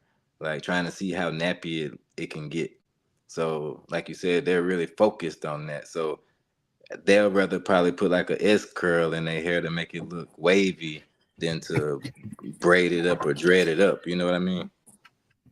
bro? Official EJW, can you turn the camera on in the background just so I know you're not a troll? Just in the back, you confirmed. Thank you, brother. Turn your camera off. You are confirmed. Thank you, bro. Before I bring you on, bro, just to prove your point, right? Can you brothers go and search up a soccer player called Vinicius Jr. and a guy called Rodrigo? These are black Brazilian players, right? Worldwide known. And there's a player called Neymar. Look at their hair, okay? These guys, right, they put S curl on their hair or some sort of chemicals to make their hair straight, you know? And that should tell you, right, the mentality of black Brazilians, you know? A lot of black guys in Brazil perm their hair, bruv. to have straight hair. That's crazy. It's sad, bro. It's sad. That used to happen in the States in like what, the 70s and 60s. They used to go, they went through that. Damn. Jerry, Let me bring Jerry in curls. let me bring in official EJ Wade in the background. What's going on, official EJ Wade? How you doing, bro? Hey, how's it going, IP? How you guys I'm doing? doing What's up? I'm What's doing up? great, brother. How are you doing? I'm doing well. I just flown in. I flew back in from Costa Rica 2 days ago, so I'm just getting over that stomach virus from their food and water. Oh Okay, wow. brother. Hopefully you get better. How did the woman treat you there? Was it the same as Brazil? Any colorism, or were you respected as a black man? I have interest. So in Panama, I was treated better, and that's because I blend in better. I'm kind of medium brown. In Panama, I was received well, and in Costa Rica, there aren't really that many dark skinned people. And the few sisters that I saw, uh, they they had a lot of attitude towards me. Damn. What? Wow. Flipping heck. Okay. Before I go deeper into that, brother, if we have time, brother Brazil, Mr. Official EJ Wade, do you agree with the commentary here? Do you disagree? The floor is yours, brother. Or do you have any questions for our guest? I agree. I was just calling in to thank him for saving me the money because my next trip was going to be out of Brazil or Philippines, and I've been told so much about the racism in the Philippines that I was pretty much going to go to Brazil just to avoid the Philippines. But it seems like I'm probably going to run into the same issue no matter which one I choose. So I might as well just choose whatever one I feel like choosing. That's exactly why I'm here, brother. Because man, I didn't find anybody saying anything like what I'm saying out there until I experienced it. Mm. And the plane ticket Damn. might run you from 900 to 1300 to get out there. No, I mean me, I paid I do my research and I paid 1,600 to fly from Salvador. I mean from to do a round trip from Santo Domingo to Salvador. But that's a Damn. round trip though. You can get a like if you want to go one way, you can probably do a 7 to 9. Damn. So, brother, so official. So, okay. So Panama, right? Obviously, Panama, Costa Rica. These are all Latin American countries that I will put them in the same sphere of influence as Brazil. Panama official EJ Wade, you had a great time there in Panama. You were respected there. Woman loved you as a black man. It was cool there. I did. The only issues I ran into in Panama, and I'll just keep it 100, when you go into the more touristy, light skin area, like I got followed around in a Nike store. But there's like a small Colombian community there. That Colombian community treated me well, and a lot of the actual Panamanian women, you can tell they have like the wavy hair, usually with red or like light brown dye in it. They also Mm. treated me well. It was mostly like the Venezuelans and like the really, really light skinned Panamanians that I had an issue with. It's going to be 50-50 pretty much anywhere you go. Damn. And brother, in Costa Rica. In Costa Rica, I didn't see that many dark skinned women, but the ones who, the sisters that I ran into had really bad attitudes to the point to where I'd be tipping everyone at the hotel except them because they'd be giving me such a hard time. And I was like, wow. Ooh. Brother, and why do you think that is? I got one theory here, brother. I think it may be jealousy. They're seeing that you're a black man that's doing very well. You're doing better than them, and they're jealous of you that you're foreign and you're doing better than them overall as a black person. It's sort of like a crab and a barrel mentality. But do you agree with that, brother, or do you think it's something else? Possibly because Costa Rica is expensive. So I was paying like $20 for like a vegetarian sandwich and fries. And I was just eating what I want and going where I want and tipping Ubers all day. The Uber's only like $2, $3 for the Uber. So they probably were looking like, who is this gringo that keeps getting dropped off with food and is passing out money? Like, who does he think he is? Wow. You know, and that's the reason why some brothers and sisters don't get anywhere. Jealousy, you know, not wanting to see someone do better than them, or you know, doing good in their lives. That's why a lot of people, you know, are bitter, right, towards you, bro, or other brothers, you know, She was and that, the one at the hotel, the second hotel I stayed at. Because first I was out in a tourist zone, but then I moved in closer. I was at a place called Escazú, I think it's called, San Jose, Costa Rica. that's because And you, yeah, I know that is. I moved into the Wyndham. The sister that was there that was giving me the attitude was good looking though. That's the crazy part. She was attractive, but she had an attitude the whole time from the time I checked in. Brother. It's jealousy, bro. Jealousy. They just can't believe that a black person's doing well and it's not them. And I don't rock with black people like that. As soon as I sense that, I don't want nothing to do with them, bro. I'll keep it real with you. For me, what gives me joy in my life is seeing brothers do well in their careers, in their lives, making money, having women, being wealthy. That's the reason why, you know, I always encourage brothers, keep on getting successful, keep on doing well. Don't let anyone put you down, you know. Notice how I have huge respect for successful brothers, you know, and that's how it should be as brothers, you know. But brother, these black people, right? Some black people, sorry, in Latin American countries do have animosity towards successful black people from other countries, bro. And it's jealousy, self-hate, and I don't get it, bro. I don't get it. It's very sad, man. Very, very sad. But how about overall? So apart from the sisters, brother, how about your experience of Costa Rica in terms of non-black people, or you know, anything apart from dating? How were you treated there, bro? I was treated well. I've only had two places that absolutely refused to take the American dollar, which is crazy for Costa Rica because their ATMs spit out the American dollar. But they were like, if the sometimes you have the receipt that does the math for you, the machine where it calculates it for you, and some I think they didn't want to do the work of calculating the cojones to the dollar, so they just said we're not taking those dollars.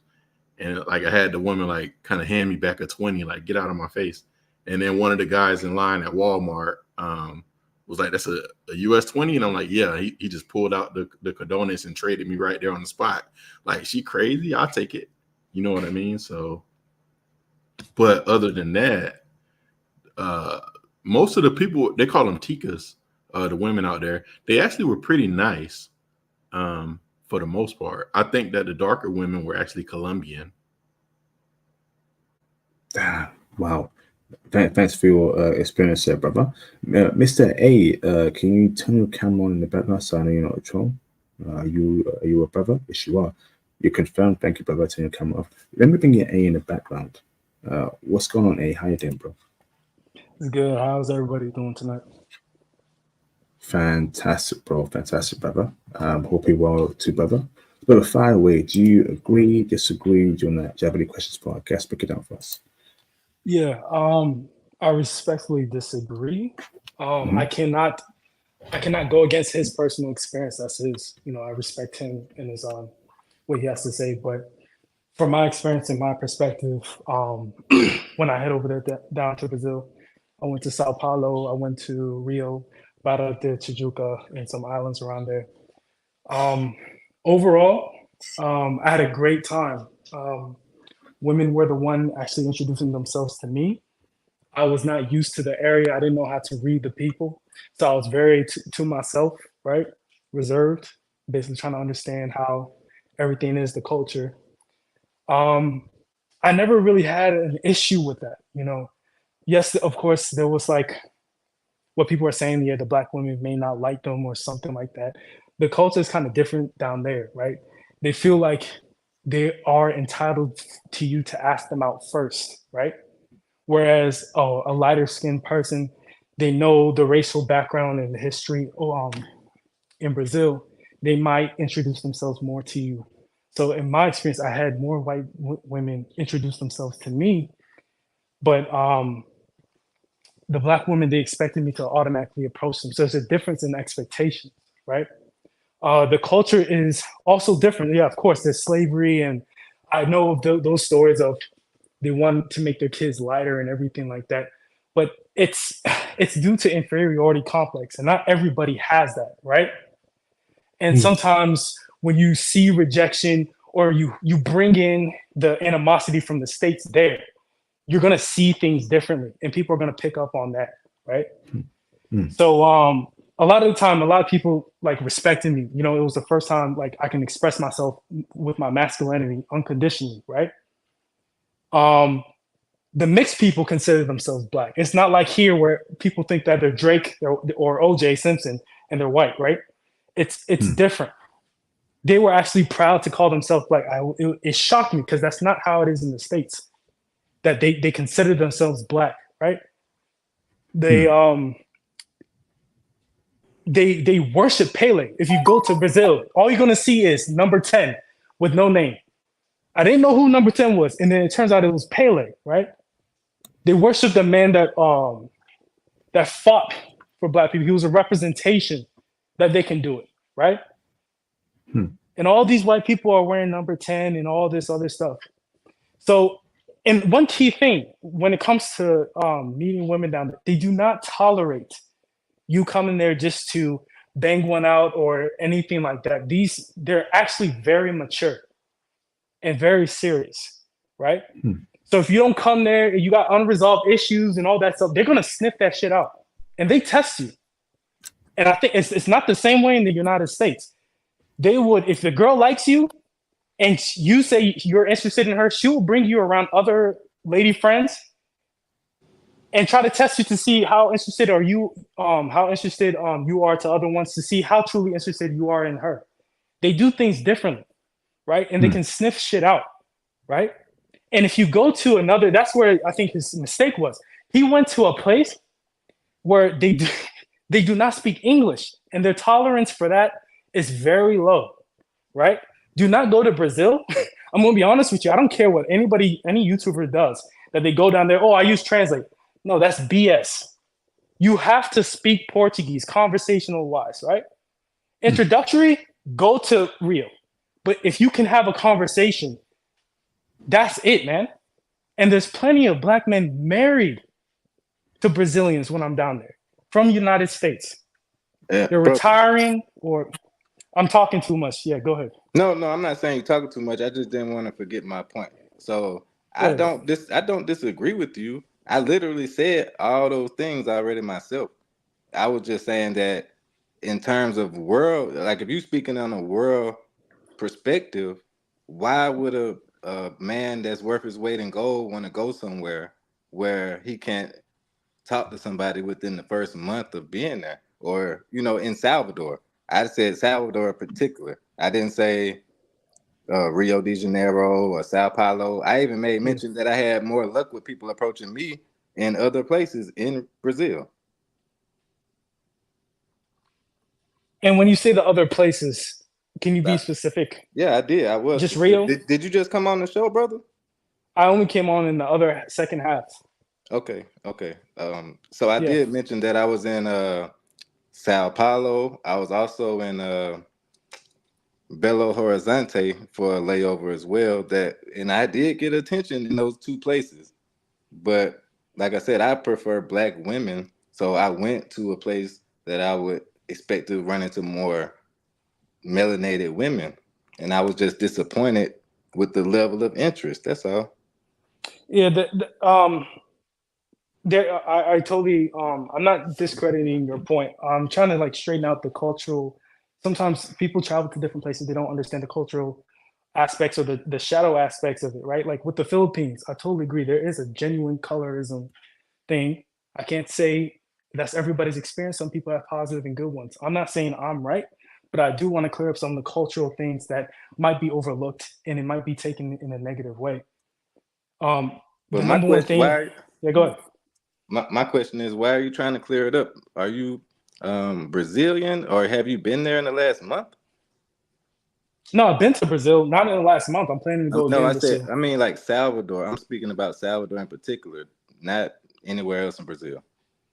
No, I only mentioned the ones I've been to. So this is what people have told me personally, right? And I don't want to take over the show with explanation, but they told me sometimes if you go to a certain area, northern Brazil or anything like that, and you cannot speak that language, even people that went to Salvador, I know if you cannot speak Portuguese, they're going to ostracize you, or like they're not going to be very welcoming to you.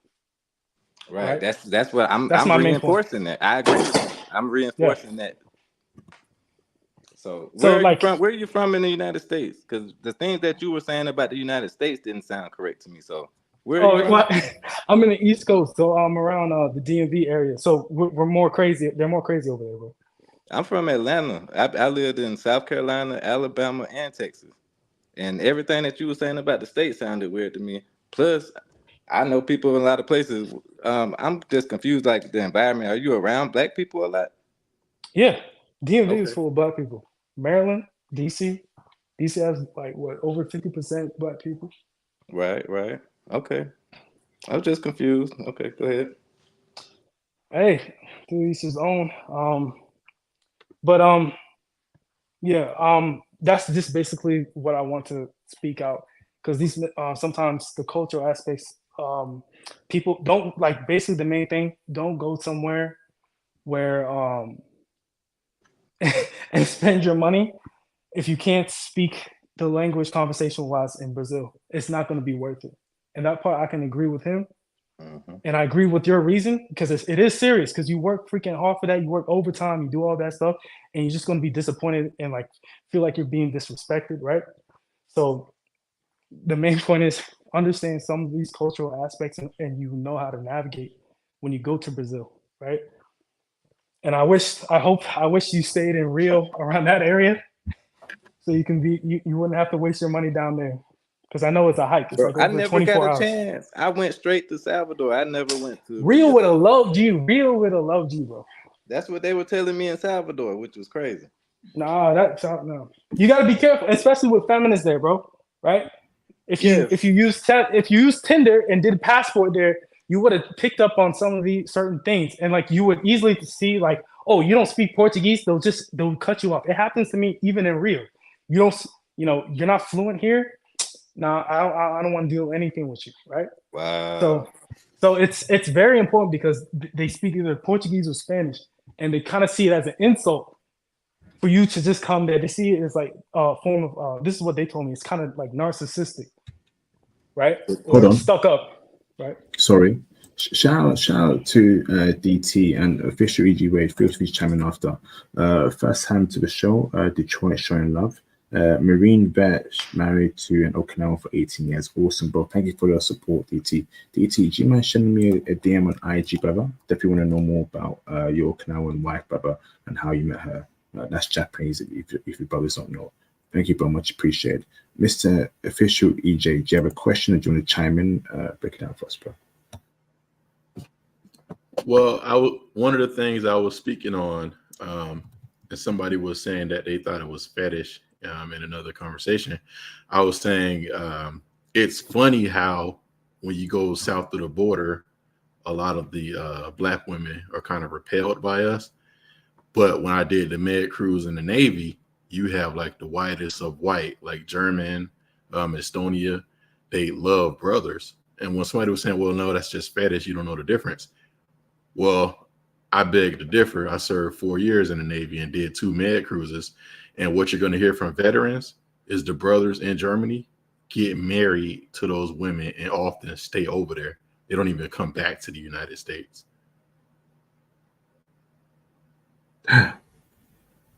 Yeah. Facts, bro. Absolute facts. Thank you, bro. All right, brothers. We are approaching the 2-hour mark. Any new callers that want to chime in, have any questions for our guests? Disagree, agree again? It's an open discussion. I'm not here to have an echo chamber. If you disagree with the brothers' points here, if you agree, call in or hit your question in the super chat or PayPal. So the way I see things is that for me, Brazil isn't high on my list apart from the Japanese Brazilians, and even then, is it worth me spending that long flight to Brazil? For them, I don't know. And I think the problem with Brazil is that, and Mr. A, feel free to disagree, brother, if you do, but they see skin color over everything. You know, you can be a black guy that went to MIT, Harvard, or IT, or educated. They don't care if you're dark skinned. They place you in the category, brother. But is that a fair assessment, Mr. A, or am I overthinking things there? It might be to me, and I want to express what how can I say this? I want to let everybody know I value their opinion.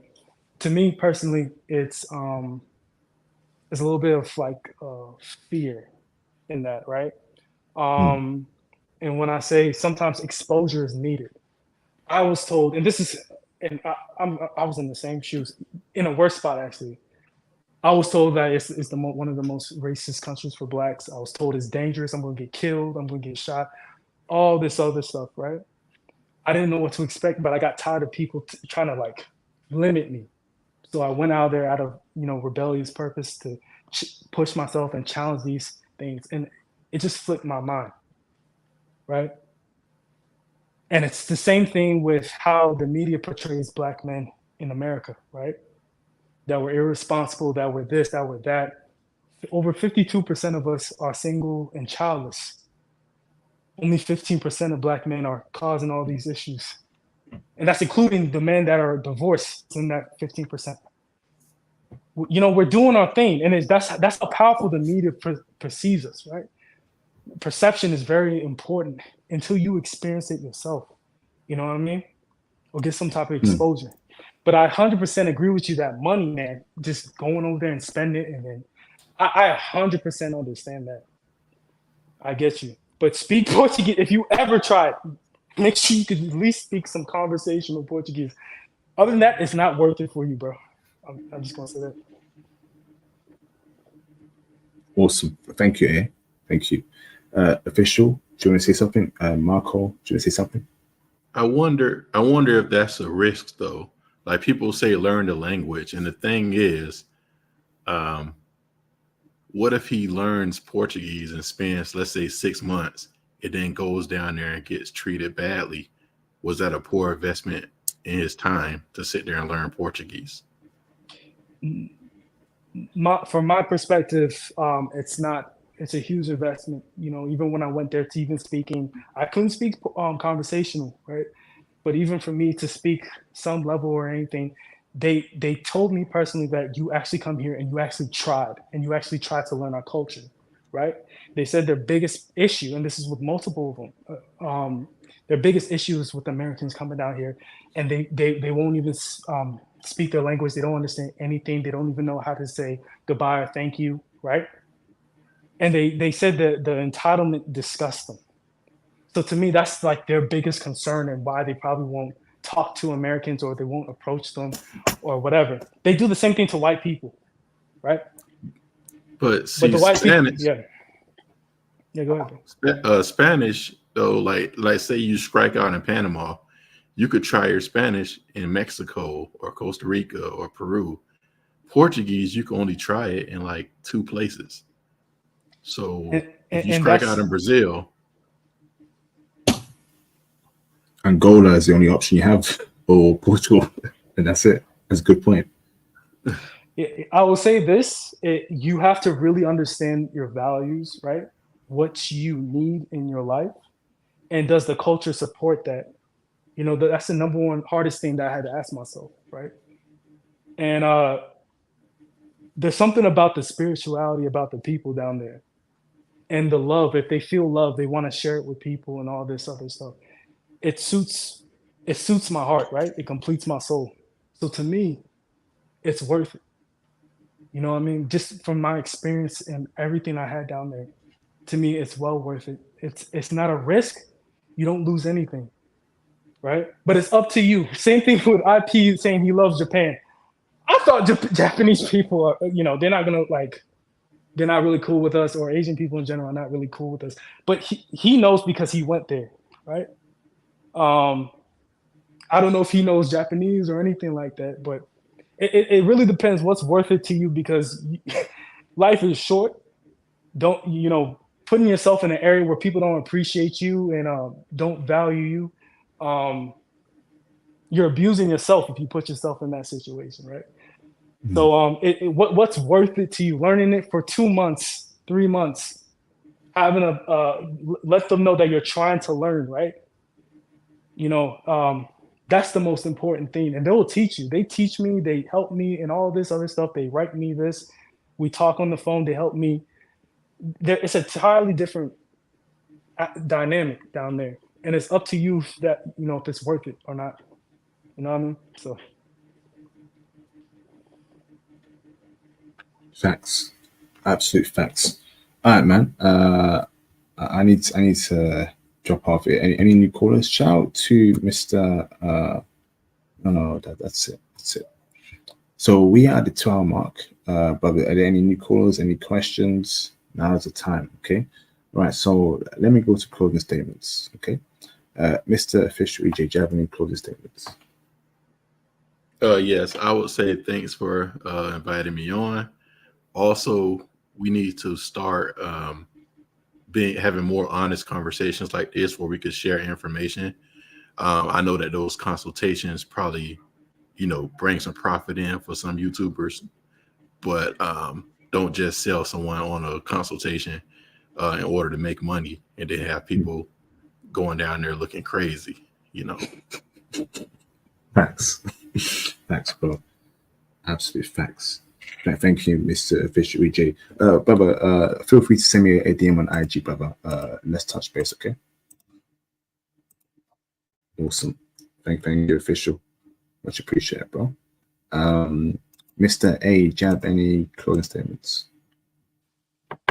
I just want to say I appreciate everybody having their own perspective, even though I think another way doesn't mean my opinion overrides yours.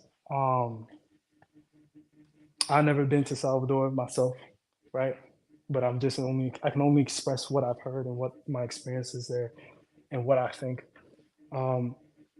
My biggest thing that I just want to say, and I'll stop, is try to know the culture beforehand. Learn the language; it's worth it. Talk to people beforehand you even get there, and set things up so you know the ins and outs, and you know what if this is the right fit for you, right? That's all I gotta say, and I appreciate you adding me on this call, IP. Yeah, thank you, bro. Mr. A, also feel free to send me a DM on IG, brother. Let's touch base, okay? Thank you, man. Awesome, appreciate you, bro. Mr. Style King, Marco, do you have any closing statements, bro?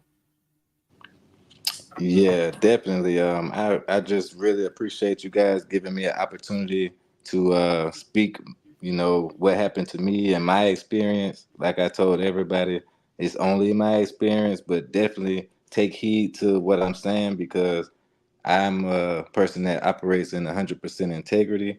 My YouTube channel, you can see everything I tell you is 100% integrity. That's pretty much it, man. Y'all check me out. I got a new music video that I shot on location in Dominican Republic. So keep it rocking, man. Passport Bros for life, man. Let's get it. What's your channel, brother? Send me a link to it so I can post in the chat. Okay, I'm gonna type it right now. It's Style King Marco though. Same as my name everywhere. Spotify, everything. Style King Marco. I appreciate y'all. Okay. I know y'all. I know the chat rocking with me, so I know they're gonna follow me. Where is it? Style King Marco. Yes, sir. Wait, where did you post it? Hold on, I'm trying to post it. I'm gonna post it right now.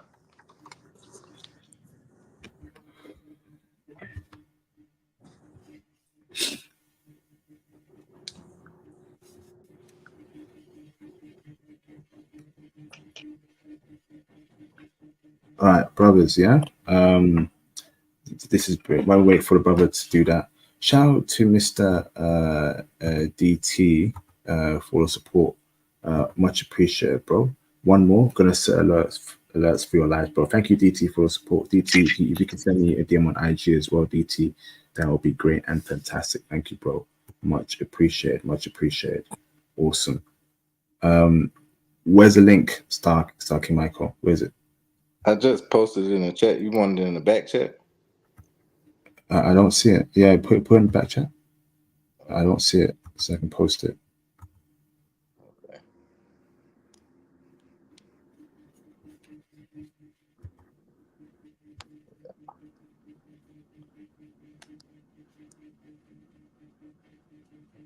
There we go.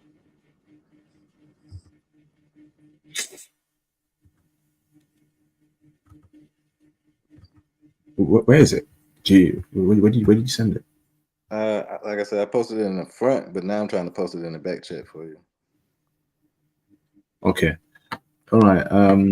Brothers, again, this is again the brother's personal opinion. Okay. There you Just go. waiting for him to post the link. If I drop off. Awesome.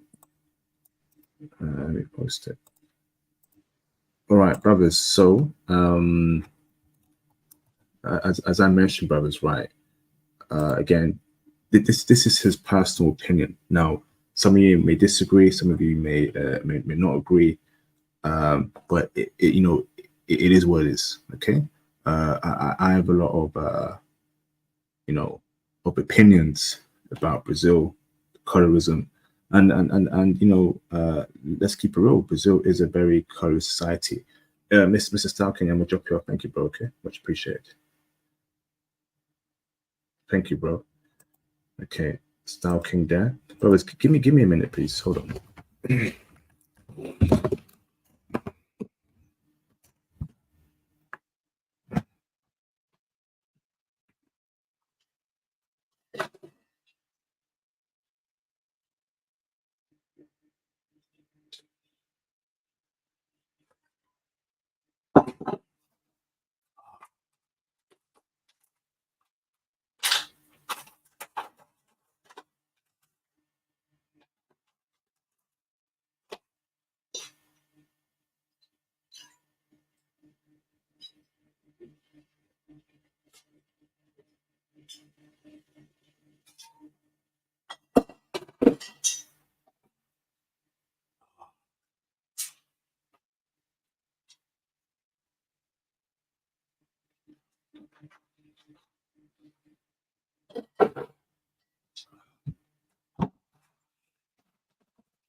Oh, yeah. Okay. Awesome. Okay. So, great stream. Okay. Brothers, I'm going to have to admit that,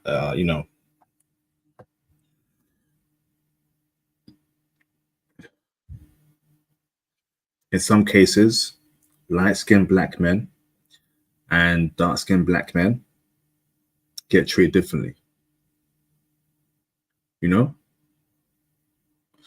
light-skinned black men and in some cases, dark-skinned black men get treated differently in certain countries.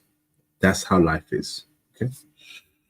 Do your research and know what you're doing before you take that leap of faith and travel. Okay. Now, there are certain countries I won't travel to because it won't be beneficial to me as a dark-skinned black man to step foot in that country. Whereas it may be good for a light-skinned black person. That's how life is. Okay, life isn't perfect, life is unfair. It is what it is. It is what it is. But you gotta keep pushing forward. You gotta keep pushing forward. Always forward. Always forward, never backwards. Always forwards, never backwards.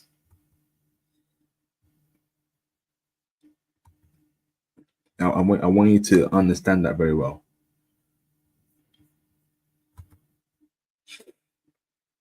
Now, I also want you to understand that Brazil is, Brazil is a tricky one, and I think I've got to do a stream on Brazil's racism. Facts, man, facts. DT, just send me a DM on IG. Here's my IG in the chat. Just send me a DM on IG. There it is. Okay, just that's my IG there. Just send me a DM on IG. You know, that's the brothers. You know, that is a fact. Facts that the darker you are, the tougher it will be. Because I believe that, obviously I don't date anymore in the UK, but back then when I was dating in the UK, when I was interested in Asian women, they weren't checking for me. The Asian women in the UK were not checking for me. And I know why. Because I'm dark skinned. How can me, who's educated, who's well spoken, who wears a suit, who has a nice haircut, who's clean cut, who's respectful, who's studious, how can I not get an Asian girlfriend in the UK? Because I'm dark skinned, bruv. Yeah, it is what it is.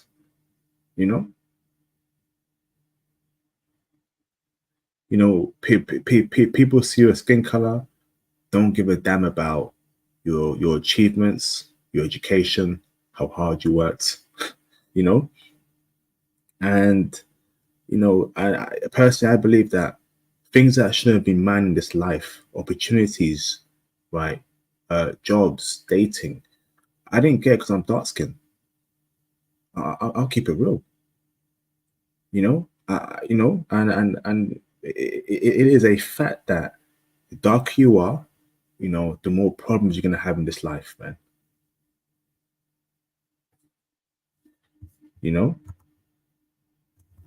The darker you are, the more problems you're going to have in this life. That's why you gotta be tough. I know for a fact that, in this country that I'm living in, I should be greater, more successful, but nah, because I'm dark, right? Dating wise, because I'm dark. Obviously, feminism, woman being, being promiscuous, blah, blah, blah. But when it comes down to the core things of life in the West,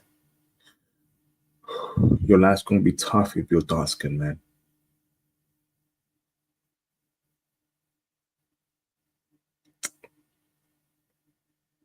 But we gotta keep pushing. Keep pushing. Always forward, never backwards.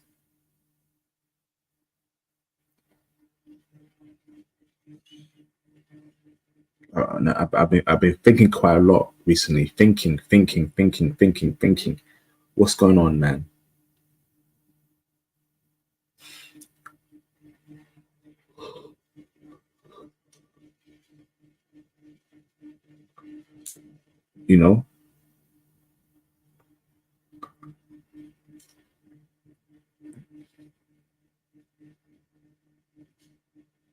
Studying throughout university, being studious, keeping my head down in the books, and not having women check you, not having women hug you, not having women look your way, bruv. That can make you go crazy in the West. That's why this passport bro movement has saved me, man. It really did. It saved me. I was thinking, yo, what's going on?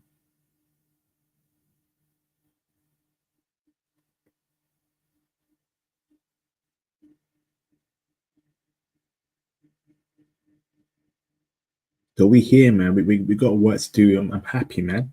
I'm happy. I'm happy that, we making moves with this movement. We saving lives. We changing lives. So we need to keep on changing lives, man. Keep on pushing forward.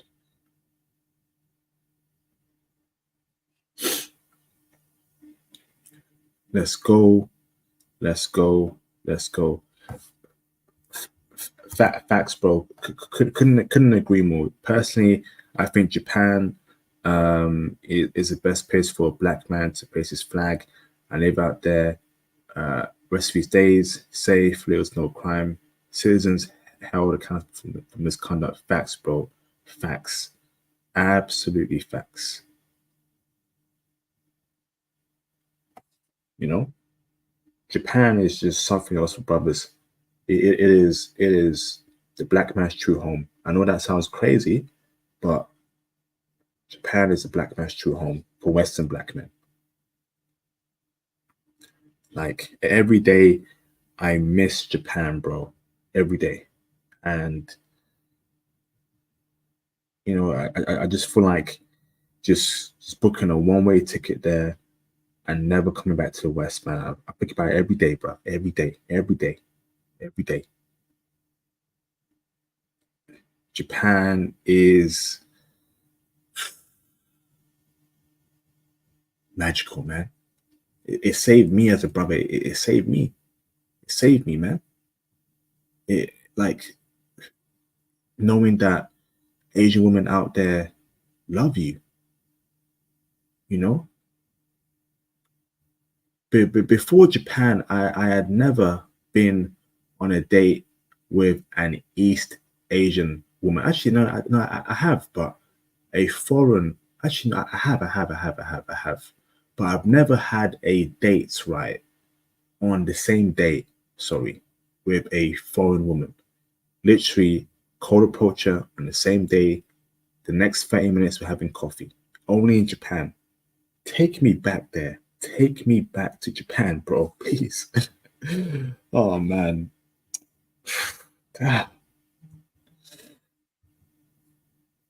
Shout out to Travel with author EJ Wade. Appreciate you both for the support. IP, they love dark skinned men in Charleston, South Carolina. I know American on the list, but you sure, bro? You know, is it the Asian women there that love dark skinned black men, or is it the sisters that love dark skinned black men? I'll keep it real with you, brother. No American chicks, man. No American chicks. Tensuke, I'm thinking about it heavily, bro. I'm thinking about it heavily. But I just got some stuff to sort out, man. Like, you know.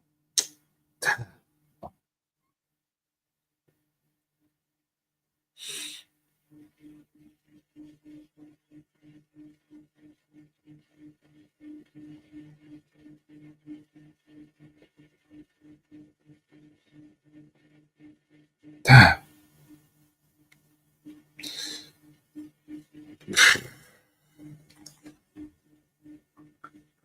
Man.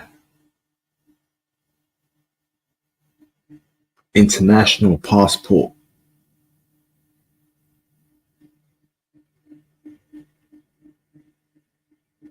Press a one in the live stream chat. You know, type in the live stream chat. What city are you listening from? What city? Shout out to DT for support. Appreciate you, DT. Thank you, bro. He says here, Okinawa is the boonies of Japan. I work out of town, and when I come home, my wife had dinner ready, and she's my rock when I'm stressing. Avoid Tokyo. Amazing, bro. Yo, DT, we gotta get you on the channel, right, for a live stream, bro. You know, brother. Where can we find a wife in Japan, bro? In your opinion, you know, where in Japan can we find a wife? Can we find her in Kyoto? In Kanazawa? Where can we find a wife, brother? In your opinion, but I'm looking for a virgin wife, virgin. But can we find virgin women in Japan, brother, in 2024? Can we find virgin women, bro? Virgin. I want me a virgin woman, man. You know, for wifey, and you know, press a one, you know, in the live stream chat if you also want a virgin woman. Every man should want a virgin woman for marriage. You know, she gotta be a virgin. You know, where brothers, where are you listening in from? What cities, man?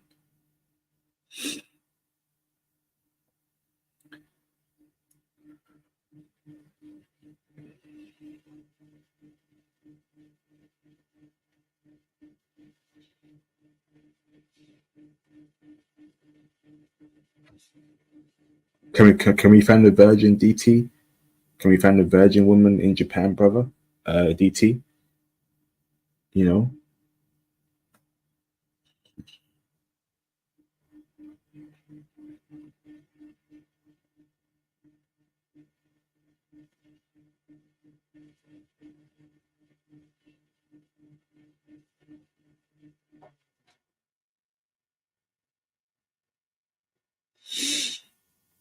Let me get some water. Hold on.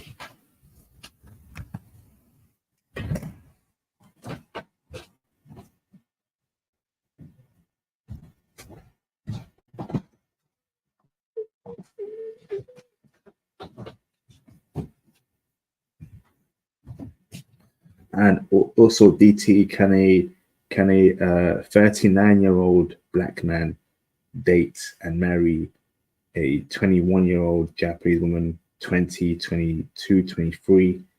Is that possible, bro? Do Japanese women want older men?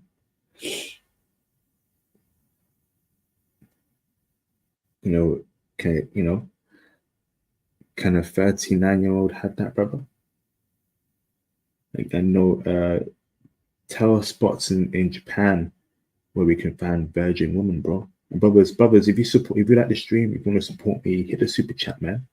Because I spend so much time on the channel and I don't get no support.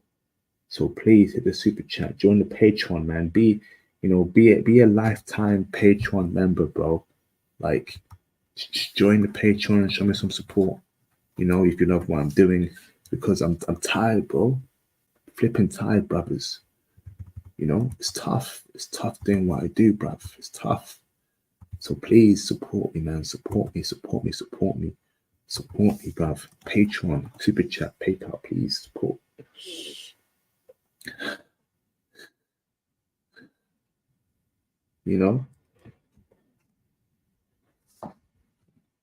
Just want a virgin. Appreciate you, bro, for the support, DT, man. Look at that. Thank you, bro. Thank you, brother. Appreciate you, bruv. Y'all got to show me a lot of support, man. Over 1,000 videos that I've done, Patreon, YouTube combined. I'm tired, bro. I'm tired. It's tough. It's not easy what I'm doing, bro. It's not easy.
Shout out to Austin Holman in the building. And what's up, Austin? He says, yeah, I hate to hear he had that experience in Salvador, man. That ish for that pie, that's when I was there. Hope I didn't change. Damn.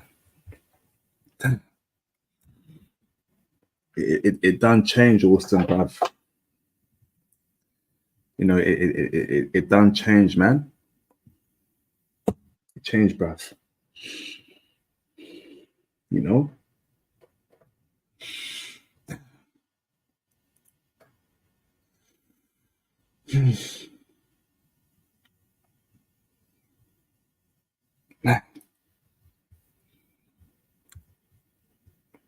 This world, crazy world we live in. Salvador of all places, and that's supposed to be, the Black Mecca. That's supposed to be the Black Mecca of Brazil. It's insane. Shout out to DT for the support. My wife is 7 years older than me. Remember, Asians have a long shelf life. Just overseas, without looking, and it will find you. Facts, bro. Like in Japan, right? Yeah. When I was there, right? When I was there, I wasn't even looking for it. I just saw a good-looking chick. I cold approached her, and bruv, and bruv, I had a date the same flipping hour, bruv.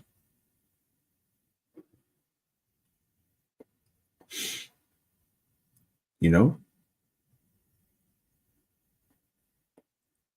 That.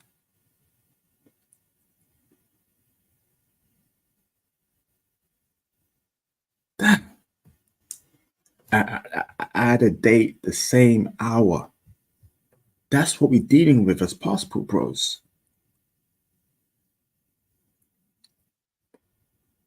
So we cannot allow Western culture to ruin, okay, to ruin the whole of Brazil.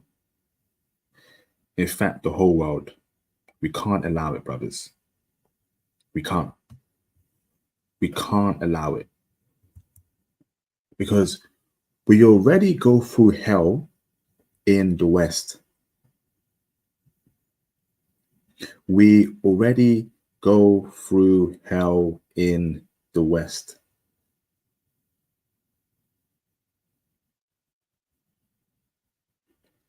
So you telling me Brazil is next to be taken over by feminism, by entitlement, by women who think they're better than men? But I don't.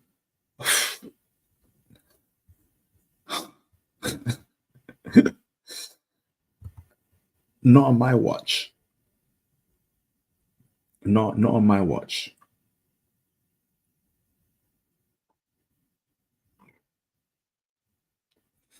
So once again, right?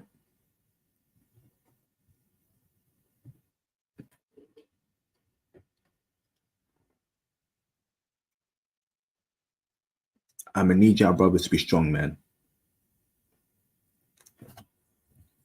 I'm gonna need y'all brothers to be strong. He says here, I feel bad for the young dudes now. We do, bro. I feel bad too, man. I'm in the UK, and these young dudes, they ain't doing too well, man. They're getting finessed. They're getting played. They don't know what's going on with the woman. Why they treat them like that? And you know, and the only solution here is getting a passport. Dudes got to get their passport. It's that simple. You know, dudes got to get their passport.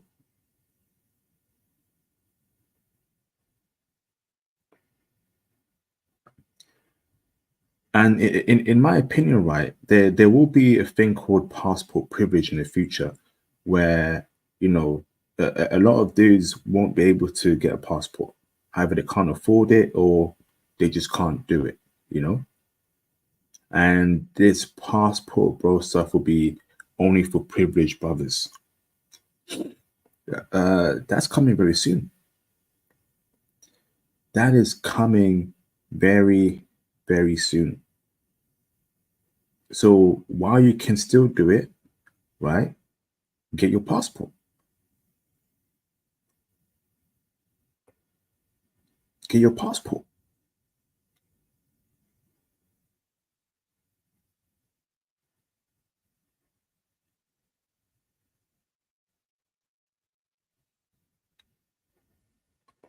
While you can still do it, get your passport. Your passport's needed, bruv.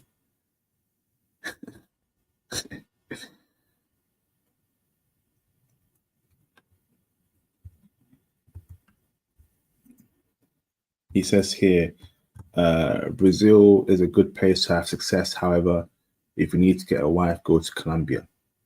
He says here, Colombia has more wifey material than Brazil. Press a 1 in the chat if you agree that Colombia has more wife material than Brazil. Press a 2 if you disagree. That's a very interesting statement, actually.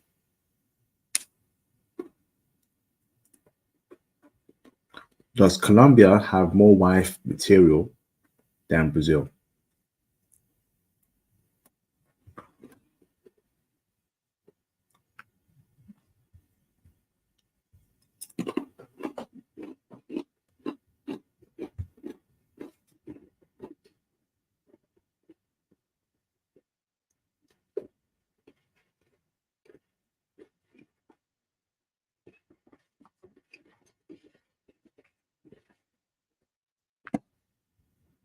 Let me know, man. Let me know. He says here, Brazil, Colombia has more wifey material than what's it called, than Brazil. Let me know.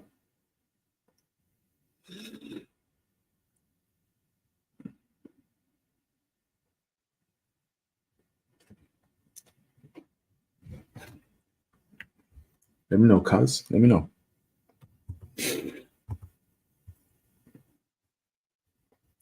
The best right now is new. Now you're trolling, right, hero. You must be out your mind if you believe we can find a wife in Australia and New Zealand, bro. I mean, can you at least put some effort into your trolling? Because that is cap. That is cap, bro. Are you black, right, hero? Are you black? Brother, please, bro, please. Now is not the time to be trolling, bruv. We know that's cap. We know that. All right, right, hero. Send me a DM on IG, bro, because I don't believe that. But I'd rather speak to you one-on-one, because you're telling me that this guy's telling us that, he says here, the best right now is New Zealand and Australia. Bro, these are highly westernized countries. Australia has a lot of 304s, bruv. The Australia is the land of 304s. A lot of women are popping that box. Ain't no way it's a good deal, bruv. And I know Australia very, very well. I've not been to New Zealand, but I know Australia very, very well. They love black people. Brother, can you call in? Can you call in, brother? Because they do not love black people like that. The women do if you're Black American, but for finding wives there, not in Australia. I disagree. I disagree.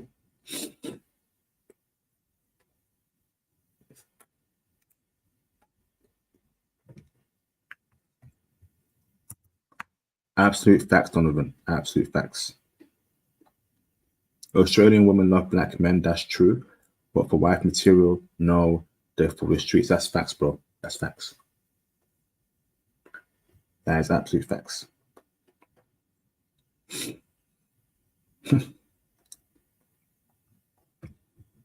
They don't love they're not wifey like that.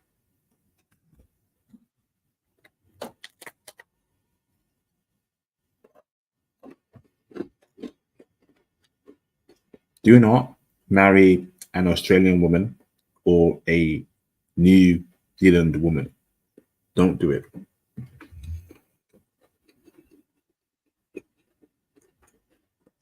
Don't do it.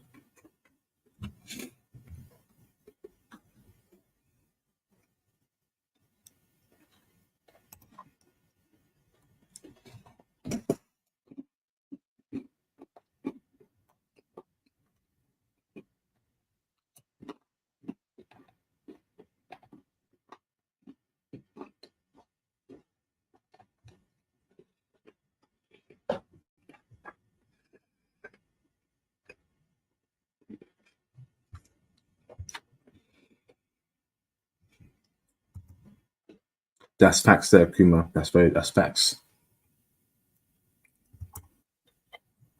Some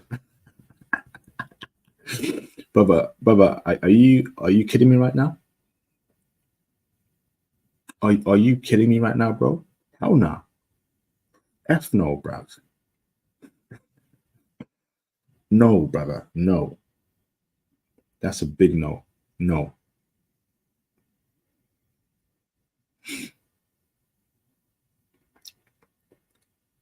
Are you on that yayo? Are you on that white, bro? No, bro. I am not interested in them. I'll do a stream about them, but me personally, I ain't dating them.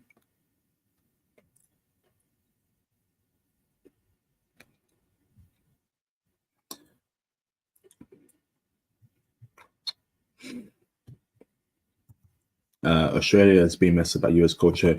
US culture is messing everything up.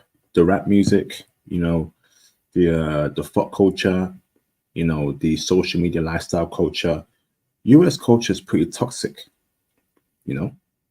I'll keep it very real. US culture is very, very, very toxic. Toxic.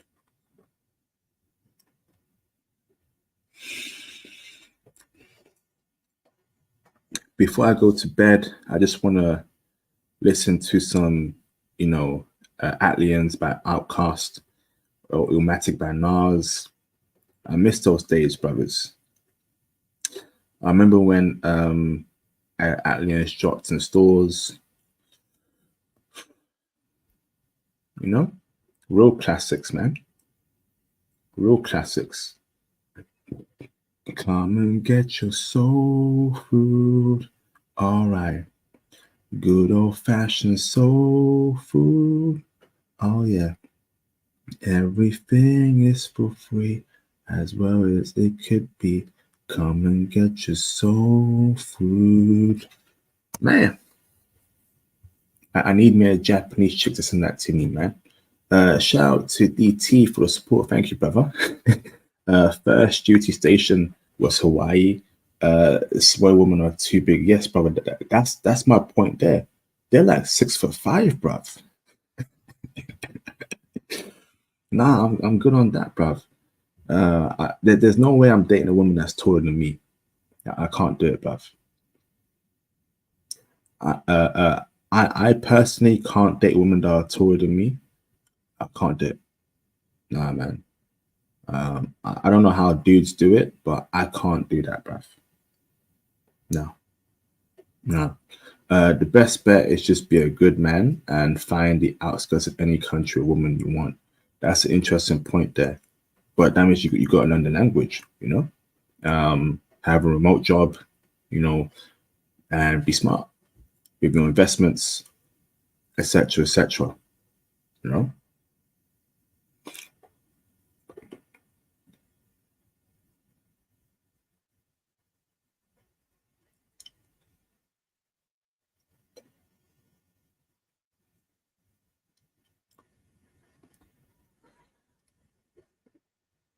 Yeah, I can't date a chick that's taller than me.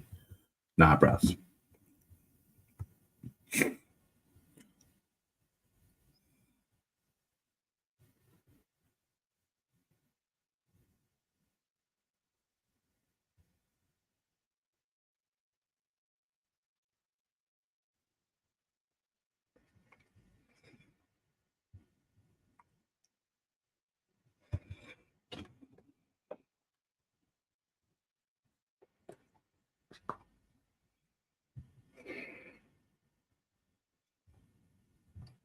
Shout out to my superstar mod, German African sisters and mixed girls. A lot of you dudes, right, sleep on Germany. A lot of you dudes sleep on Germany, bruv.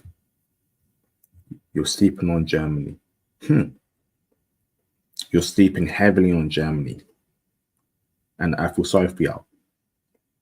Yeah, Brazil's cool. Yeah, you know, you know, blah blah blah's cool, right? But some of y'all gotta, you know, check out Germany, bruv. Germany is a black man's true home. Germany is the black man's true home. And I've actually got some Germany files that I got to drop. Some you know, bro, I've been Germany myself, bruv, multiple times. And if you can't get a girlfriend in Germany, something wrong with you, man.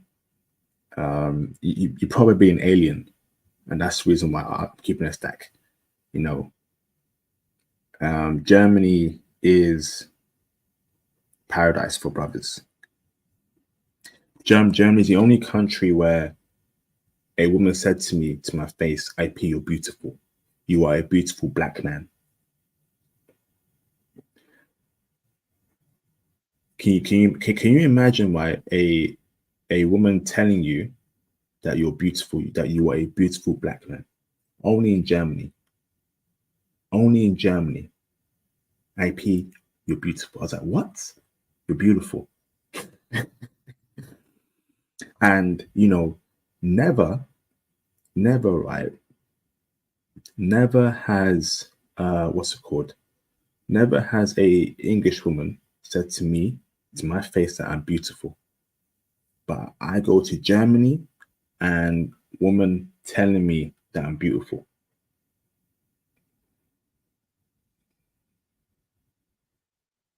That. Whew.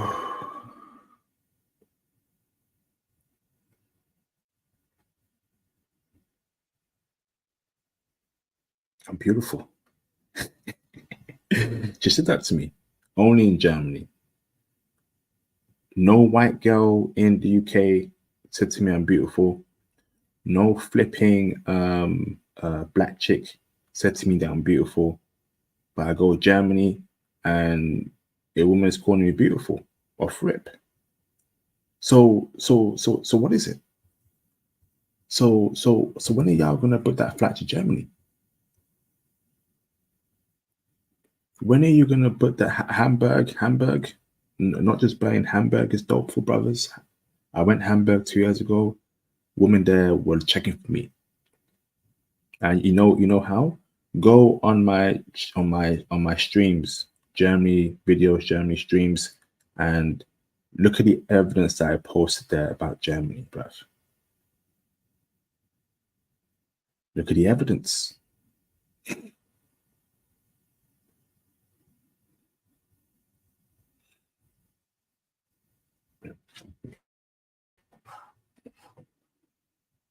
DT, have you been to DT? Have you been to DT? Have you been to Lithuania before, brother? And brother, what do you mean, brother, in regards to just the will for Lithuania? Why so, bro?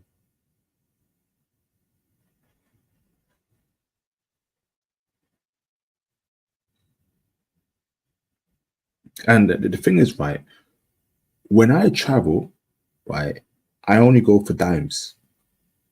And that is proven by the woman, right, that I've interviewed. I don't date swaggle daggles. I don't date ugly chicks. I don't date low value chicks. I go for dimes. I only date dimes when I travel. Because why would I spend money to date an ugly chick? You know? If I'm gonna date an Asian chick, right, I'm going for a dime. I ain't dating no flipping, you know, no low value chick. Bruv, I only go for dimes. And you can see it, right, in regards to the interviews I posted on my channel. I'm not kidding, bruv. I'm not kidding. I'm not kidding. Some of y'all brothers got up your standards, man. German women love black men. You know, German women love black men. It's, you know, it's real love. And also, right, when y'all say the word fetish, right, okay, you have to understand that we as human beings, we date off looks. Looks are very important, okay? You know, a black guy looks so different from a white guy, okay? So if a woman is interested in you, right, she must like black features, you know? She must like black features. The skin, the nose, the hair, the lips. She finds that attractive. Is that a fetish? I don't know. Okay, right? But if a woman's giving you play, assume that she just likes black features. So what are you going to do about that? Are you going to tell her, hey, babe, do you fetishize me? You know, because I'm a black man, bro. She likes you because you're black, and that's human nature, bruv. Press a one in the chat if you agree, because you know the word fetish, right? You know, it gets thrown around too much. Every human being fetishizes other human beings. Let's keep it a stack. Let's keep it 100. Let's keep it a stack, bruv. Let's keep it a stack. You know, we all fetishize each other. So don't allow the words of Western women, right? You know, to you know, to ruin your. Don't behave like them, please. Don't do it. Don't do it, brothers. Okay? Don't do it. Because we as human beings, we are physically attracted to other human beings. If a woman likes brothers, or she finds you attractive, right? She likes your lips, your hair texture, your afro, your nose, your dark skin. And that's the way life is, bruv. That's the way life is.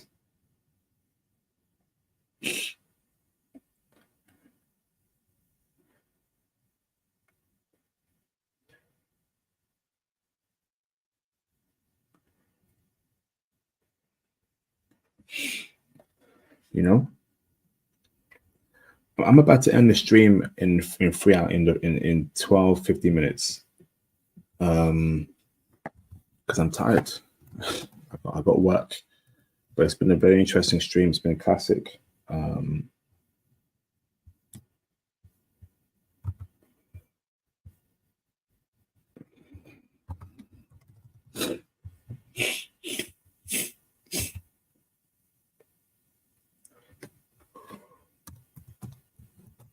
Ooh.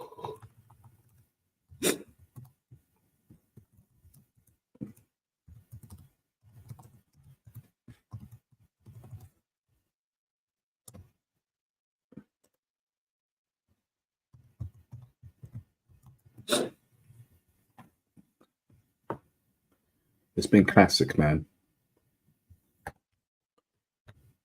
What's my pa? Okay.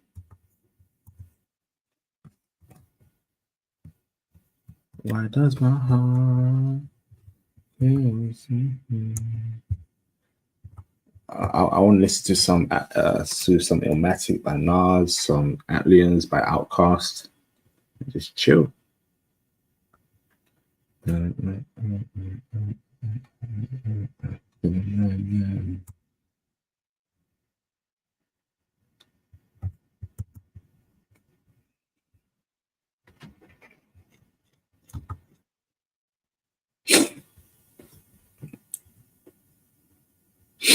right, let me read a few comments. Okay, hold on. So, IP. All right, call in Tokyo. It says here, IP. If you was going to bed, I'd come on Okay, brother, why don't you call him, brother? I'll stay on for a bit more. I've got 10 more minutes, so call him, brother. Call him, bro. You see, this is why, right? I'm a genuine YouTuber or streamer. Notice how I get the opinions on everyone on this channel. Good, bad, ugly. I'm not here to lie to anyone. I'm not here to lie to you, myself, or anyone. I will bring on different viewpoints.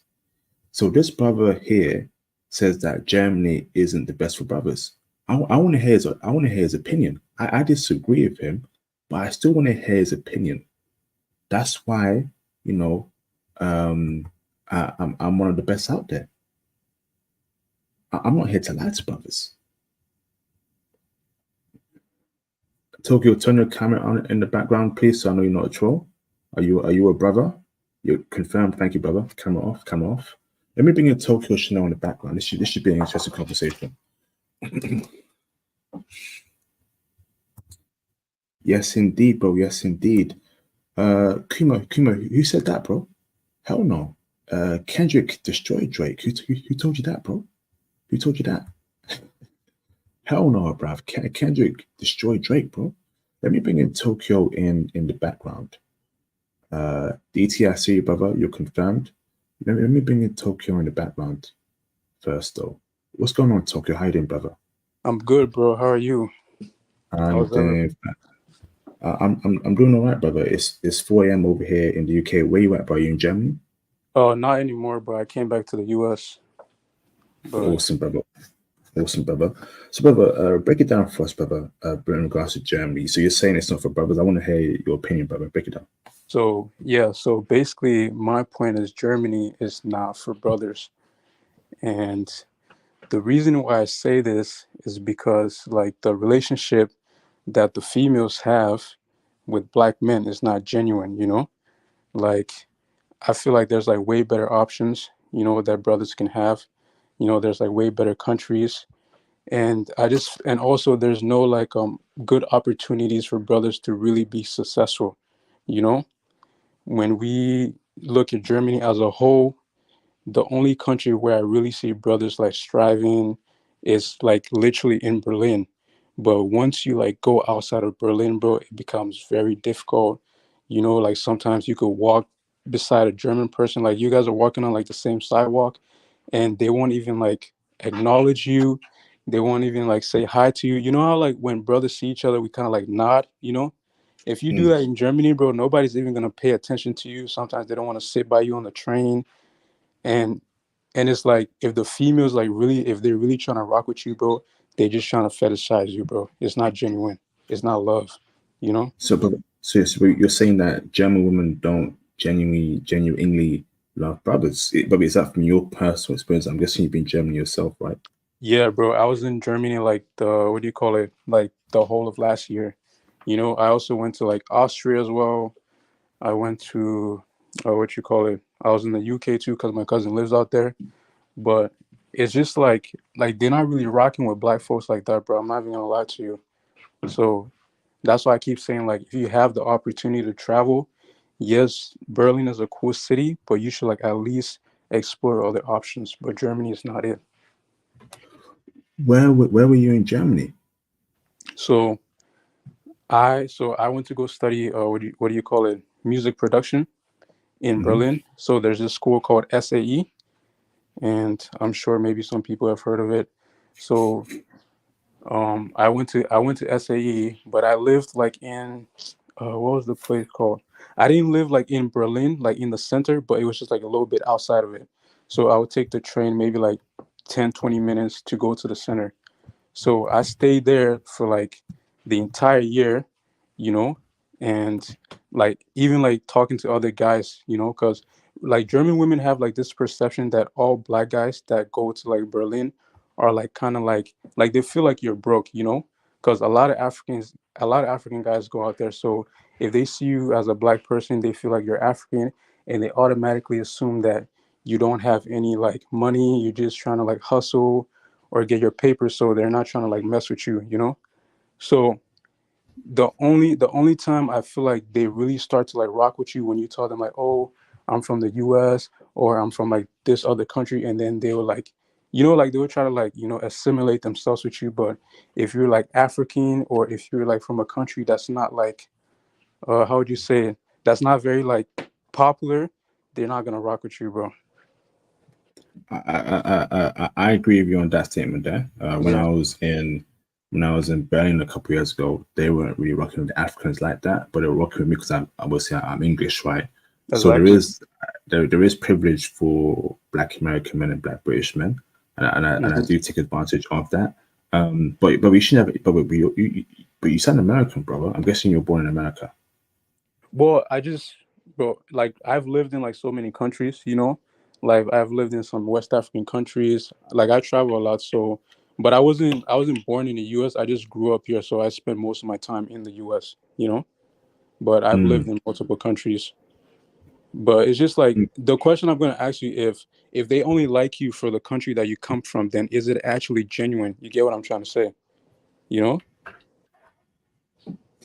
That's a good point there, brother. Right, but like I said to you, right, as human beings, Mm-hmm.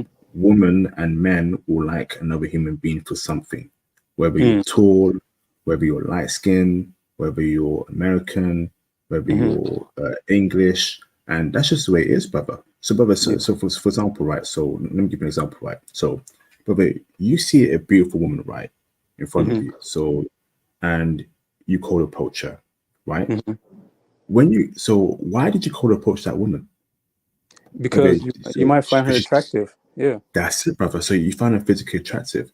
Mm-hmm. So what will you say to her, brother? Will you say to her, hey, I thought I'd come over to you because it looks like you have a nice personality. She'll be like, what do you mean I have a nice personality? You never met me before. So how would you know I have a nice personality? Mm-hmm. So you approached her because you thought she was beautiful. Now, maybe you thought her eyes were beautiful, she had long hair, her facial structure was amazing. But Mm-hmm. that is a human preference, right? Mm-hmm. And but you could say that is a fetishization. Think Okay. about it. Okay. Or but maybe you approach her because she's a white woman and you're into Mm-hmm. white chicks, you know? But hey, I get what you're trying to say in IP, right? I get what you're saying, but Mm, there's a difference between approaching someone because you find them attractive, or or trying to be with a black guy because you feel like he might have a big dick. There's a huge difference, you know. Like you can find somebody physically attractive, but if the only reason why as a white woman you want to be with a black guy is because there's this like conception out there that black guys are great at sex, or black guys can really perform, that's like a totally different thing, you know. And I don't think like we should like try to mix the two. You get what I'm trying to say? f- So f- f- Fair enough. That's a fair statement, brother. But let me now rewind that back, right? mhm, So some dudes like Latinas because apparently they are feisty in bed. mhm, Apparently they go on long in bed, and that's one of the main reasons why a lot of brothers are drawn to them. mhm. So can we really say that it's fair for us to say that, hey, you want us for whatever, but we also Mhm. want you because your woman are feisty in bed. You know, Okay, think about it, come on, bro. like okay, so I get the point you're trying to make. Like regardless though, people are still gonna like, us regardless, like for whatever reason, and we can't Mm, control that. But even if we were to like, push that to the side, there are other things that go on in Germany that I still feel like is not really great for black people to go there. And I don't want it to just be about attraction and about sex, but I wanted us to like talk about like more broad concept, like finding job opportunities. Like that's why I said if you had more time, we could get into like the other stuff. Like yes, people are gonna like you for what they want to like you for, but that's not enough to say okay, guys should be going to Germany. You get what I'm trying to say? mm, So I could talk about like something that I noticed in Germany was that a lot of like they don't give jobs to like black people, and they have this thing in Germany called like black work. So basically, you go there and you're working at these like locations, you're working at these jobs that none of the Germans want to do, and then they pay you like €5 per hour. So there's like all these things, bro, that I could talk about, like not being able to get papers, having to like wait for your appointments, like all these things is just not worth it, bro. You know? Brother, hold that point out. I want to touch upon that later. Give me a second, brother. Shout Yeah. out to Mr. DT for the support. Hey, you want to do a 5-minute introduction stream? Yes, indeed, brother. Let's do it. Let me bring in DT in the background. Okay, awesome. DT, how are you doing, brother? DT, you are? How you doing, bro? Hey, how's it going, sir? I'm doing good, brother. How are you? I'm doing fantastic. So, yeah, I agree with the young brother on that. It seems like it's a whole different world, right? So when I met my wife, it was back in the early 2000s. You know, everybody's talking about the passport bros. Man, the passport bros, that was started with military people back in, like 1942. That's how I met my wife. You know what I mean? It wasn't me trying to meet a foreign woman. I just happened to be in a foreign land, and I was like, oh shit, I'm from Detroit. They treat me like trash. I met this girl, and now we've been married for like 18 years. My thing is just be a good man. And I know we're treated like trash here in America. You know what I mean? I know you're in the UK. It's a whole different dichotomy. But just be a good man. That's the first step. And then figure out what it is you want to do the research. And you can't say you want to oh man, I like Asian women, you know what I'm saying? I'm tired of these Western women and then go to Tokyo. You know what I'm saying? It's not gonna work. You know what I'm saying? Because no disrespect to any of the other black people out there, you know what I'm saying, blah blah blah. Because we have Africans, we have Americans, but I'm an American. I'm an American black guy. It's very different than an American Nigerian guy or a black Ghanaian guy. You know what I mean? And just like he was talking about with the German women, I agree with him 100%. Those women are the exact same as the Westernized women here. Exactly, bro. I'm not even gonna lie to you. Same thing. I know they are. I've been there. and what I was putting in your chat, so for the people who are listening, what I was saying is you got to find the outskirts. All the countries I've been to as a Marine, when we get leave, we go to the cities. It's the exact same as here. But when we're out training and we go to these little villages and stuff like that, that's where you find, you know what I mean, the actual core values, because they still believe in being a good person. Mm-hmm. You know what I mean? And that's all it is. Being a good person. Being a good person first. Don't be a good black man. Don't be a good anything first. Be a good person, and then you'll go someplace, and then you'll attract good people. So the one thing I don't like about the whole passport bro thing like that, I agree with it 100%. I do. I grew up in Detroit. But you can't go looking for something specific if you're not that person. You know what I mean? Yeah. That's all I'm saying, sir. Great point there, DT. Great point there. Awesome, brother. So, brother, when was the last time you've been to Japan, DT? Yeah. So my first duty station was in Hawaii, and from there I went to the Philippines, Okinawa, Thailand, Korea. So being from Detroit, I had never seen an Asian woman. I seen one, which was my godfather, and he brought back and this was way back in the 80s. He brought back a Filipino woman, and we had no idea what that was. We were like, what the fuck? They're still married. They're like in their 80s now, 70s or 80s. Avoid swearing, please, bro. I'm sorry? Avoid swearing, please, brother, just for the YouTube so they won't get upset. Just avoid swearing, please. Oh, sorry. But what ended up happening was I joined the Marine Corps, started going to these other countries, and I noticed I'm getting treated way better here than I am back at home. You know what I mean? And that was the real passport bros. The real passport bros was military men from America going overseas, especially black men.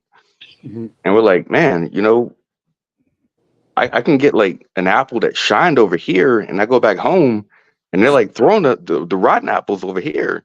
You know, so what I've come to realize is the first step is to be a good man. You know what I mean? The second step is to realize that you can't be ashamed of being an American, because Americans and black men are appreciated everywhere except for America. You know what I mean? And that's why I put in the chat. I can't really speak for, you know, for your experience, you know what I mean? Because you live in the UK, you know, that's a whole different thing. But in general, you know, just be a good person. Don't go looking for something, because if you go looking for something, it's like going to buy a lottery ticket. If you go win a lottery ticket, you're gonna lose every time. If you just happen to buy a lottery ticket, those are always the ones who are gonna win. You know what I mean? I've been married with my wife for it's about to be 18 years. Met her in Okinawa. Okinawa is, I don't know the equivalent in the UK, but here in America, Okinawa is like the Kentucky of the United States. You know what I mean? And I met her totally by accident. I wasn't even checking for her. You know what I mean? And that's what it needs to be. You know what I mean? We have a disconnect because there's not enough men in our culture and our people teaching men how to be men, and then they just wander off and get swept up, and they're like, oh, go to Germany, go to Tokyo, and they get swept up too. That's all it is, bro. So you're saying in 2024, avoid Tokyo to find a wife. Anywhere apart from Tokyo is good. Yeah. Okay, so I had a conversation with my homeboy. I'm in Pennsylvania right now. I don't know if you are familiar with the states. So we have states. So like Michigan, Illinois, Pennsylvania. So Michigan, no one knows what Michigan is, but they know Detroit, they know Lansing, and they know Flint. The rest of Michigan is beautiful. Forest, you know, it's all beautiful. You know, you can go fishing, but when people hear Michigan, all they hear is Detroit. Crime, the worst. That's true, bro. I know it is. Tokyo, Berlin, the Thailand, Bangkok.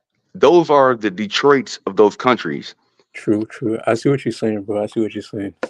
Yeah. So what I'm saying is, you can go to those places and find awesome women who are awesome people, but what these channels are not showing is that, no, you're not gonna find love in Bangkok. No, I've been to Bangkok 5 times. And can I say something real quick though? I don't want to cut you off. Yeah. No, sure, absolutely. The reason. Sorry. Hold on there, Channel Tokyo. DT, finish your point there, DT. My bad. Go ahead. Yes, sir. Finish your point, DT. Oh no, what I'm saying is, when we're looking at these videos, and when the people are putting out these videos, they have to put out that it's not those main cities, because those main cities will still trap, you know, the men that we're trying to talk to into the exact same trap. If you, me, and the other brother on this call, we went to New York, went to a club, we would see the exact same thing in Bangkok, the exact same thing in Tokyo, the exact same thing in London. However, if we go to the outskirts, that's what I put in the chat. You know, we got to go to the outskirts, you know, the off beaten path. Those places are all beautiful, and they have beautiful women. That's where we want to go.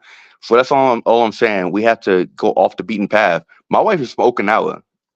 Okinawa is, like I said, like the Kentucky of, you know what I'm saying, Japan.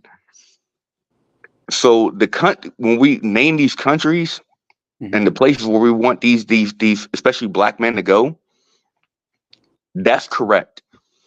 But we have to be a little bit more surgical where we tell them to go, especially South America. You know what I mean? Like Colombia, like they're offing us down there. That is not a good place to go. Me personally, I mean, if somebody found success there, that's great. Me personally, you couldn't pay me to go to South America. Fuck no. Oh, excuse me.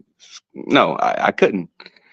You know what I mean? Because of all the stuff that's happening there. You know what I mean? But yeah, that's what I had to say. But yeah, the young brother had a question for me.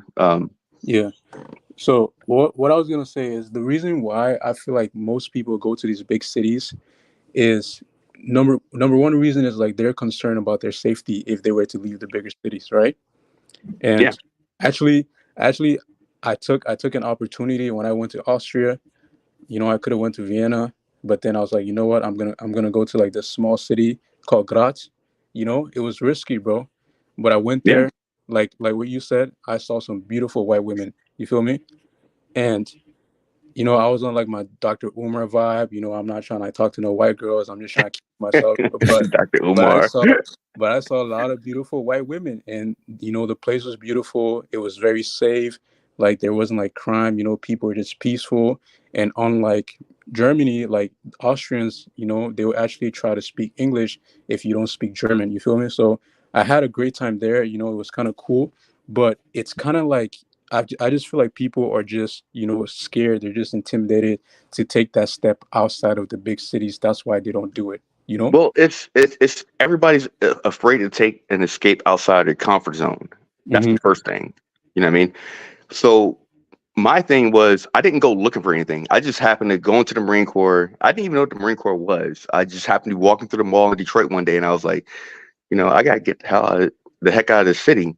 You know what I mean? And then I went to these different places, and that's why, you know, I experienced it organically. I wasn't looking for an Okinawan woman. I wasn't looking for a foreign woman. I didn't know what anything was. All I knew was Detroit. You know what I mean?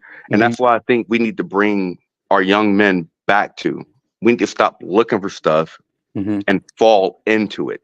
You know what I mean? No, you're right about that. You're right about You that. know what I mean?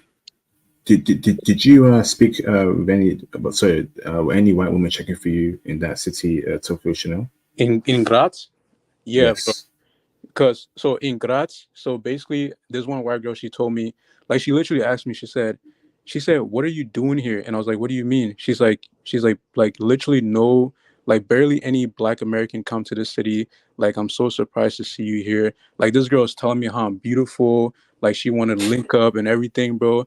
And I was so shocked, bro, because, you know, like in the US, like we don't really get white women like looking for us like that, you know? We don't So get any women looking for us, man. You yeah, know what I mean?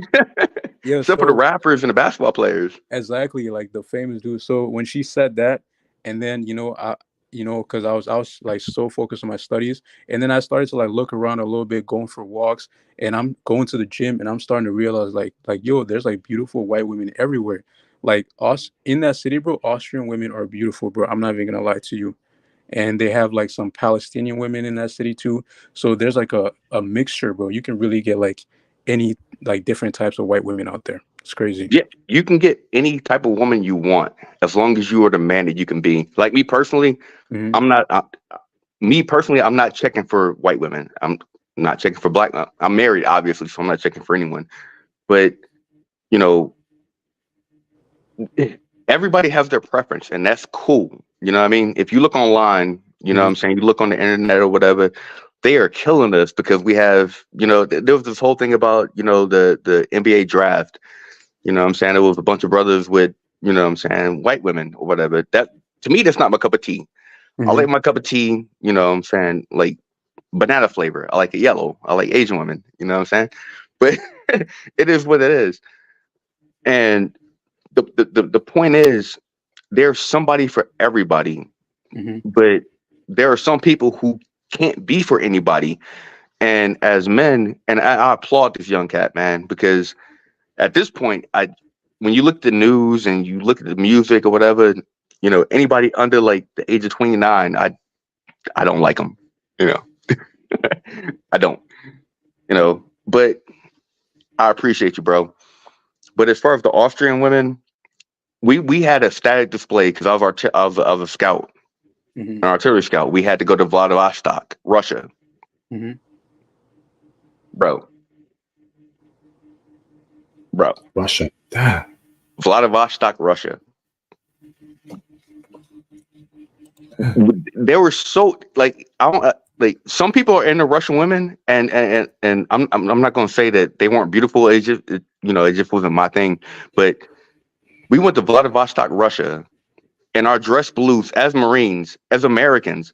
So the first thing you have to understand, as an American, you already have a leg up. As a Black American, you have two legs up. As a well-spoken Black American, you're good. You know what I mean? No disrespect to the channel. You know what I'm saying? I respect you too, brother, because you guys have your own lanes. You know what I mean? But not enough people tell you know what I'm saying, young Black dudes out of America, you know what I'm saying, you are appreciated, you are loved. I had to go to fucking Afghanistan, Iraq. I had to freaking do some stuff in the Philippines just to find women. You know what I mean? There are people out there that appreciate us. We get slaughtered here. You know what I'm saying? Not literally, but I mean, if you look on Facebook and YouTube or whatever, they ain't checking for us, man. No. Push all that stuff aside. Just be a good person. You know what I'm saying? Freaking get your mind right. You know what I'm saying? And the stuff will come. I wasn't even checking for my wife. I wasn't checking for the girl in Hawaii. I was checking. I've never. I'm not saying this to like brag or anything like that. You know what I'm saying? Because that'd be lame. But I'm just saying I've never asked a woman out for a date ever. You just gotta just been myself. Let it come to you.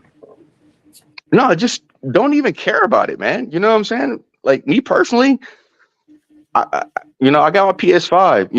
PS5s weren't out in like 2001, but you get the point. I don't care about none of that stuff. I just want to do my job, do my thing, go to the gym, and then you walk out and then stuff happens.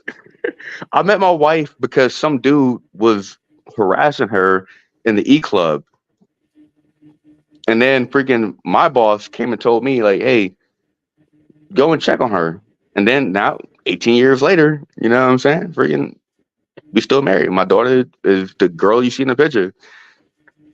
Of course, she's not still sitting on my shoulder like that. I wish she was, but that's the thing, man. Freaking the first thing we need to tell men of all races is to be a man first, because they're killing manhood. You know what I mean? Once you become a man and you go on your purpose, and it's not even on Andrew Tate stuff. You know what I'm saying? Once you be a man, go on your purpose, you can go wherever you want, but be careful. Don't go to Tokyo. Don't go to Bogota. I'm telling you. You have to take that opportunity to go to the outside cities, man. Like the major cities are just, I don't know, bro. Yeah, it's like going to New York to try to find a wife, or going to Chicago to try to find a wife. Why would you do that? What about Osaka? Also a problem? I'm sorry? What about Osaka to find a wife? Osaka, you probably could, but you just have to watch out for the signs. 私は let's go this. So it depends. Like it depends on what you want.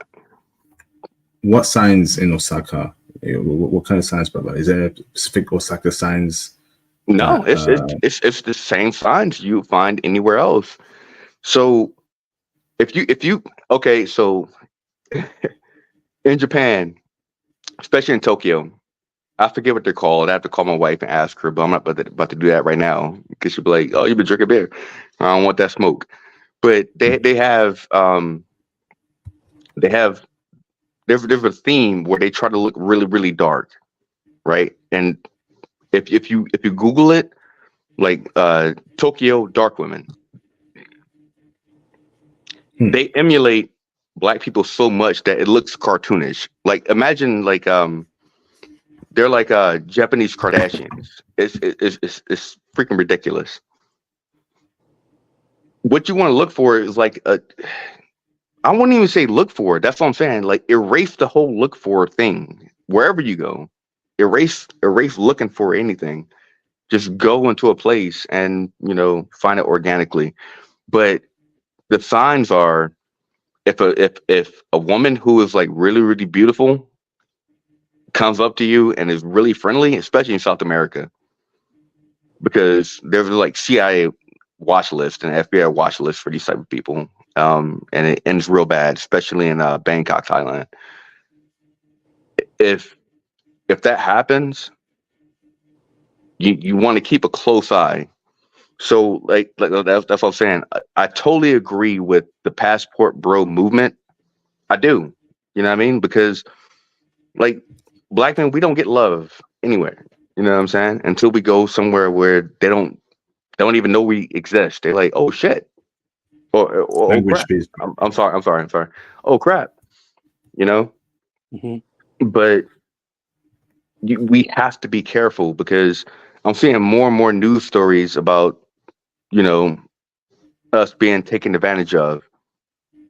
You know what I mean? So the whole core is get yourself together. Be like this young cat that we're talking about right now.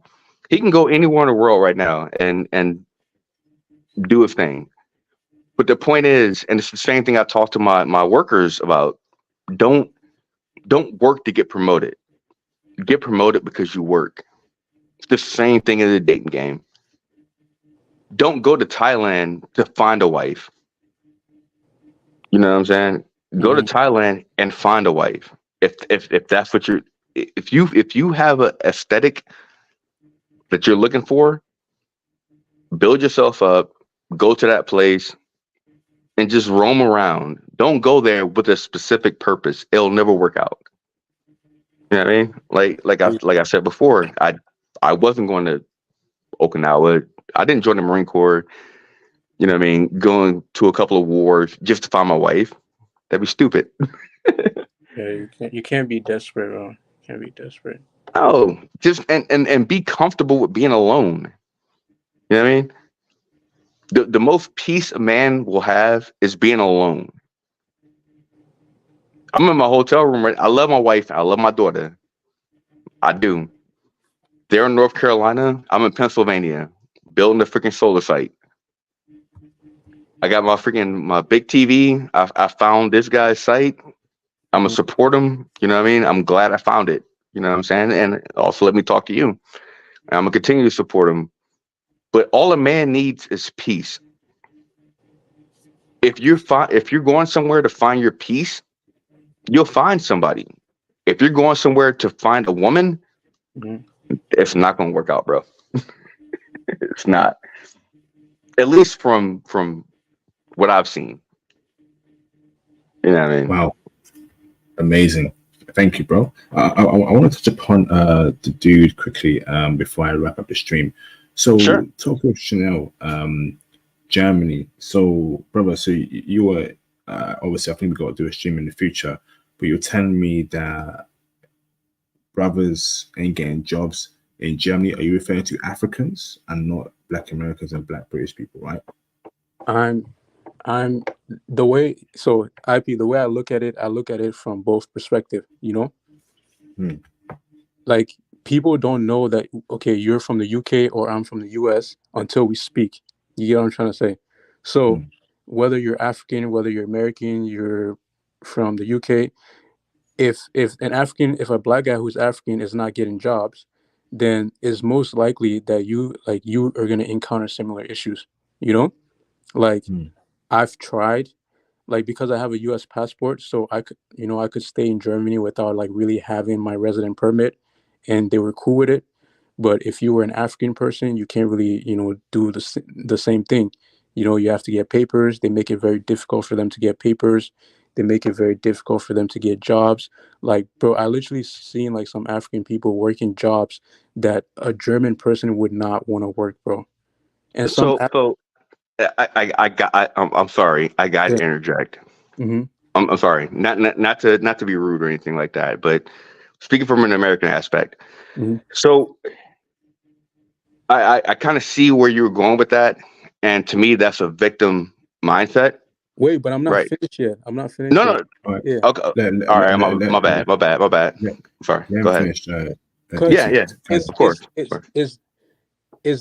it's not like it's not. I'm not looking at it from a victim mentality.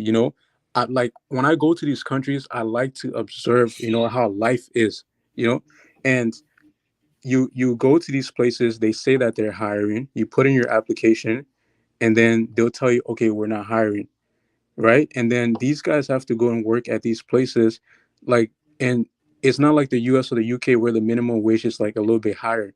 Like, would you take a job for like €5? How much you live in Berlin, bro? How much is your rent in Berlin?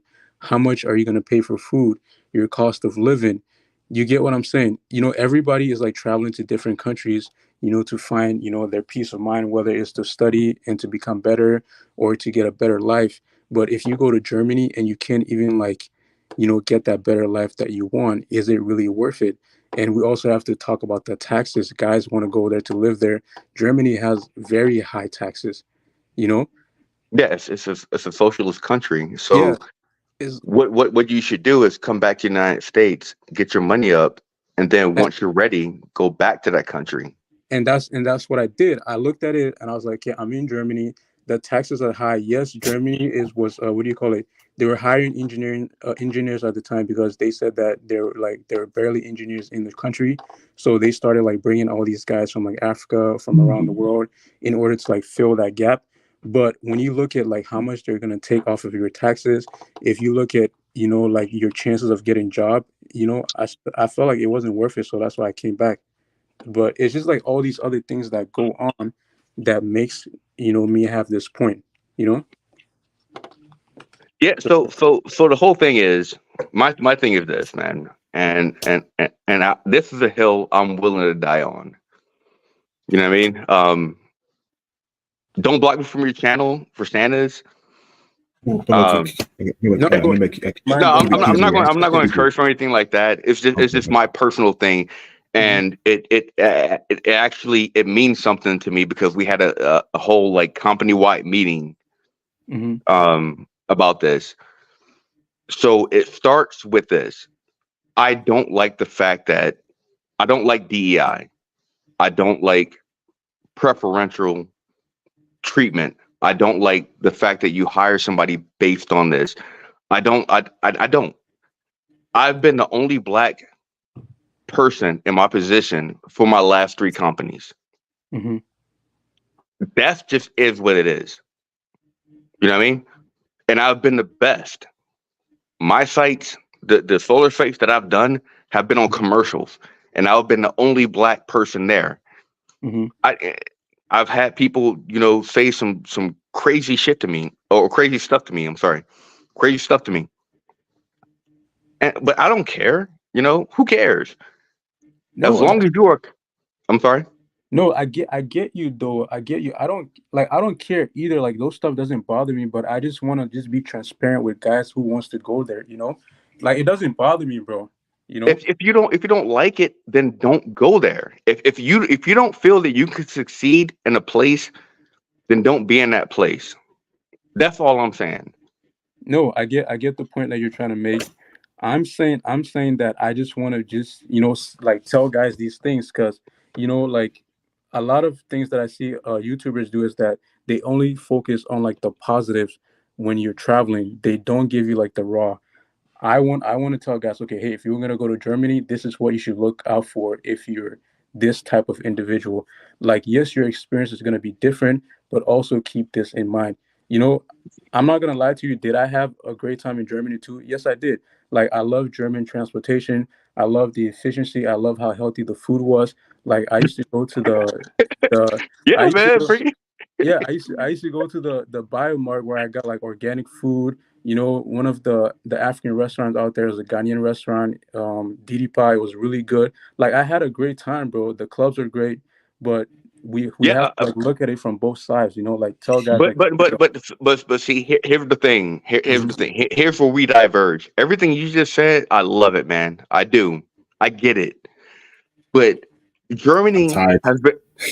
Sorry, I got tired, brothers. Last point from each of you. Last point. I need to go to bed. Fire away, Okay. bro. All right. So, last point. If you are not appreciated in the place, then don't be in that place. If you don't think you can succeed in that place, then don't be in that place. Don't ask to be in a place that freaking you are not wanted. If you feel that you are not freaking wanted in that place, then go somewhere where you're not wanted. Men don't want to hear crying. You know what I mean? That's my last point. You know what I mean? And that's the whole thing. You know what I mean? And we're getting it here in America a lot with what we're going through. Okay, my point I'm going to make is go to Germany to visit. I wouldn't recommend to live there, but definitely go there to visit. It's still a great country. If you're into tech, go there, because when I was there, they said that they didn't have enough like engineers, software engineers. So because they all come here. Huh? They all come here. Yeah, so like come back home, bro. But wait, go if you're into tech, go to Germany. You can get a job out there. But I don't know about living there. That's just my thing. But it's a great country. I enjoy my time there, but I wouldn't live there for like forever. That's me. I wouldn't recommend it either. But so here's what I recommend. This has been freaking great, man. Can we schedule like another call, or like how do we? Send me a DM, bro. I definitely want to get you on the channel, DT. So well, I tried to send you a DM. I don't know if you got. I found you like manually. And I sent you an invite, or not an invite, but did you get it? Yeah, I should have got it, bro. So after my call, I'll reach out back to you, bro. Absolutely, bro. Thank you, DT. You too, Tokyo Chanel. That'd be great as well. Yeah. So thank you, DT and Tokyo. I'm gonna drop you two brothers guys, off. go to Austria. Go to Austria, guys. Go to Austria. No, thank you. Austria. Don't, bro. Don't sleep on Austria, bro. No, okay. but yeah, for real, especially over the weekend. You know what I'm saying? If you got my thing, you know what I'm saying? Like, I want to continue this. I think it'll make good content, and I think it's a really good conversation. So, thank you, man. Thank you, DT. I'm gonna drop you off there. Thank you, brothers. Thank you so very much. Thank you, DT. Thank you, Tokyo. Appreciate you, bro. Thank you so very much. Thank you. Okay, awesome. All right, brothers. Thank you very much for your time. Much appreciated. You know how to reach out to me. You want to come on the channel for an interview? Send me a DM on IG. Make sure you support the channel after the stream. You can hit the super chats, hit the super thanks. Support the channel via Patreon, via PayPal. Support. Any way you can. Much appreciated. I hope you've all had a great. Oh man. I hope you've all had a great. Okay. I hope you've all enjoyed stream, okay, and hope you'll have a great week ahead. And I will see you. I will see you on the next video. Yeah, take it easy, brothers. Peace out. Peace out, brothers. Thank you.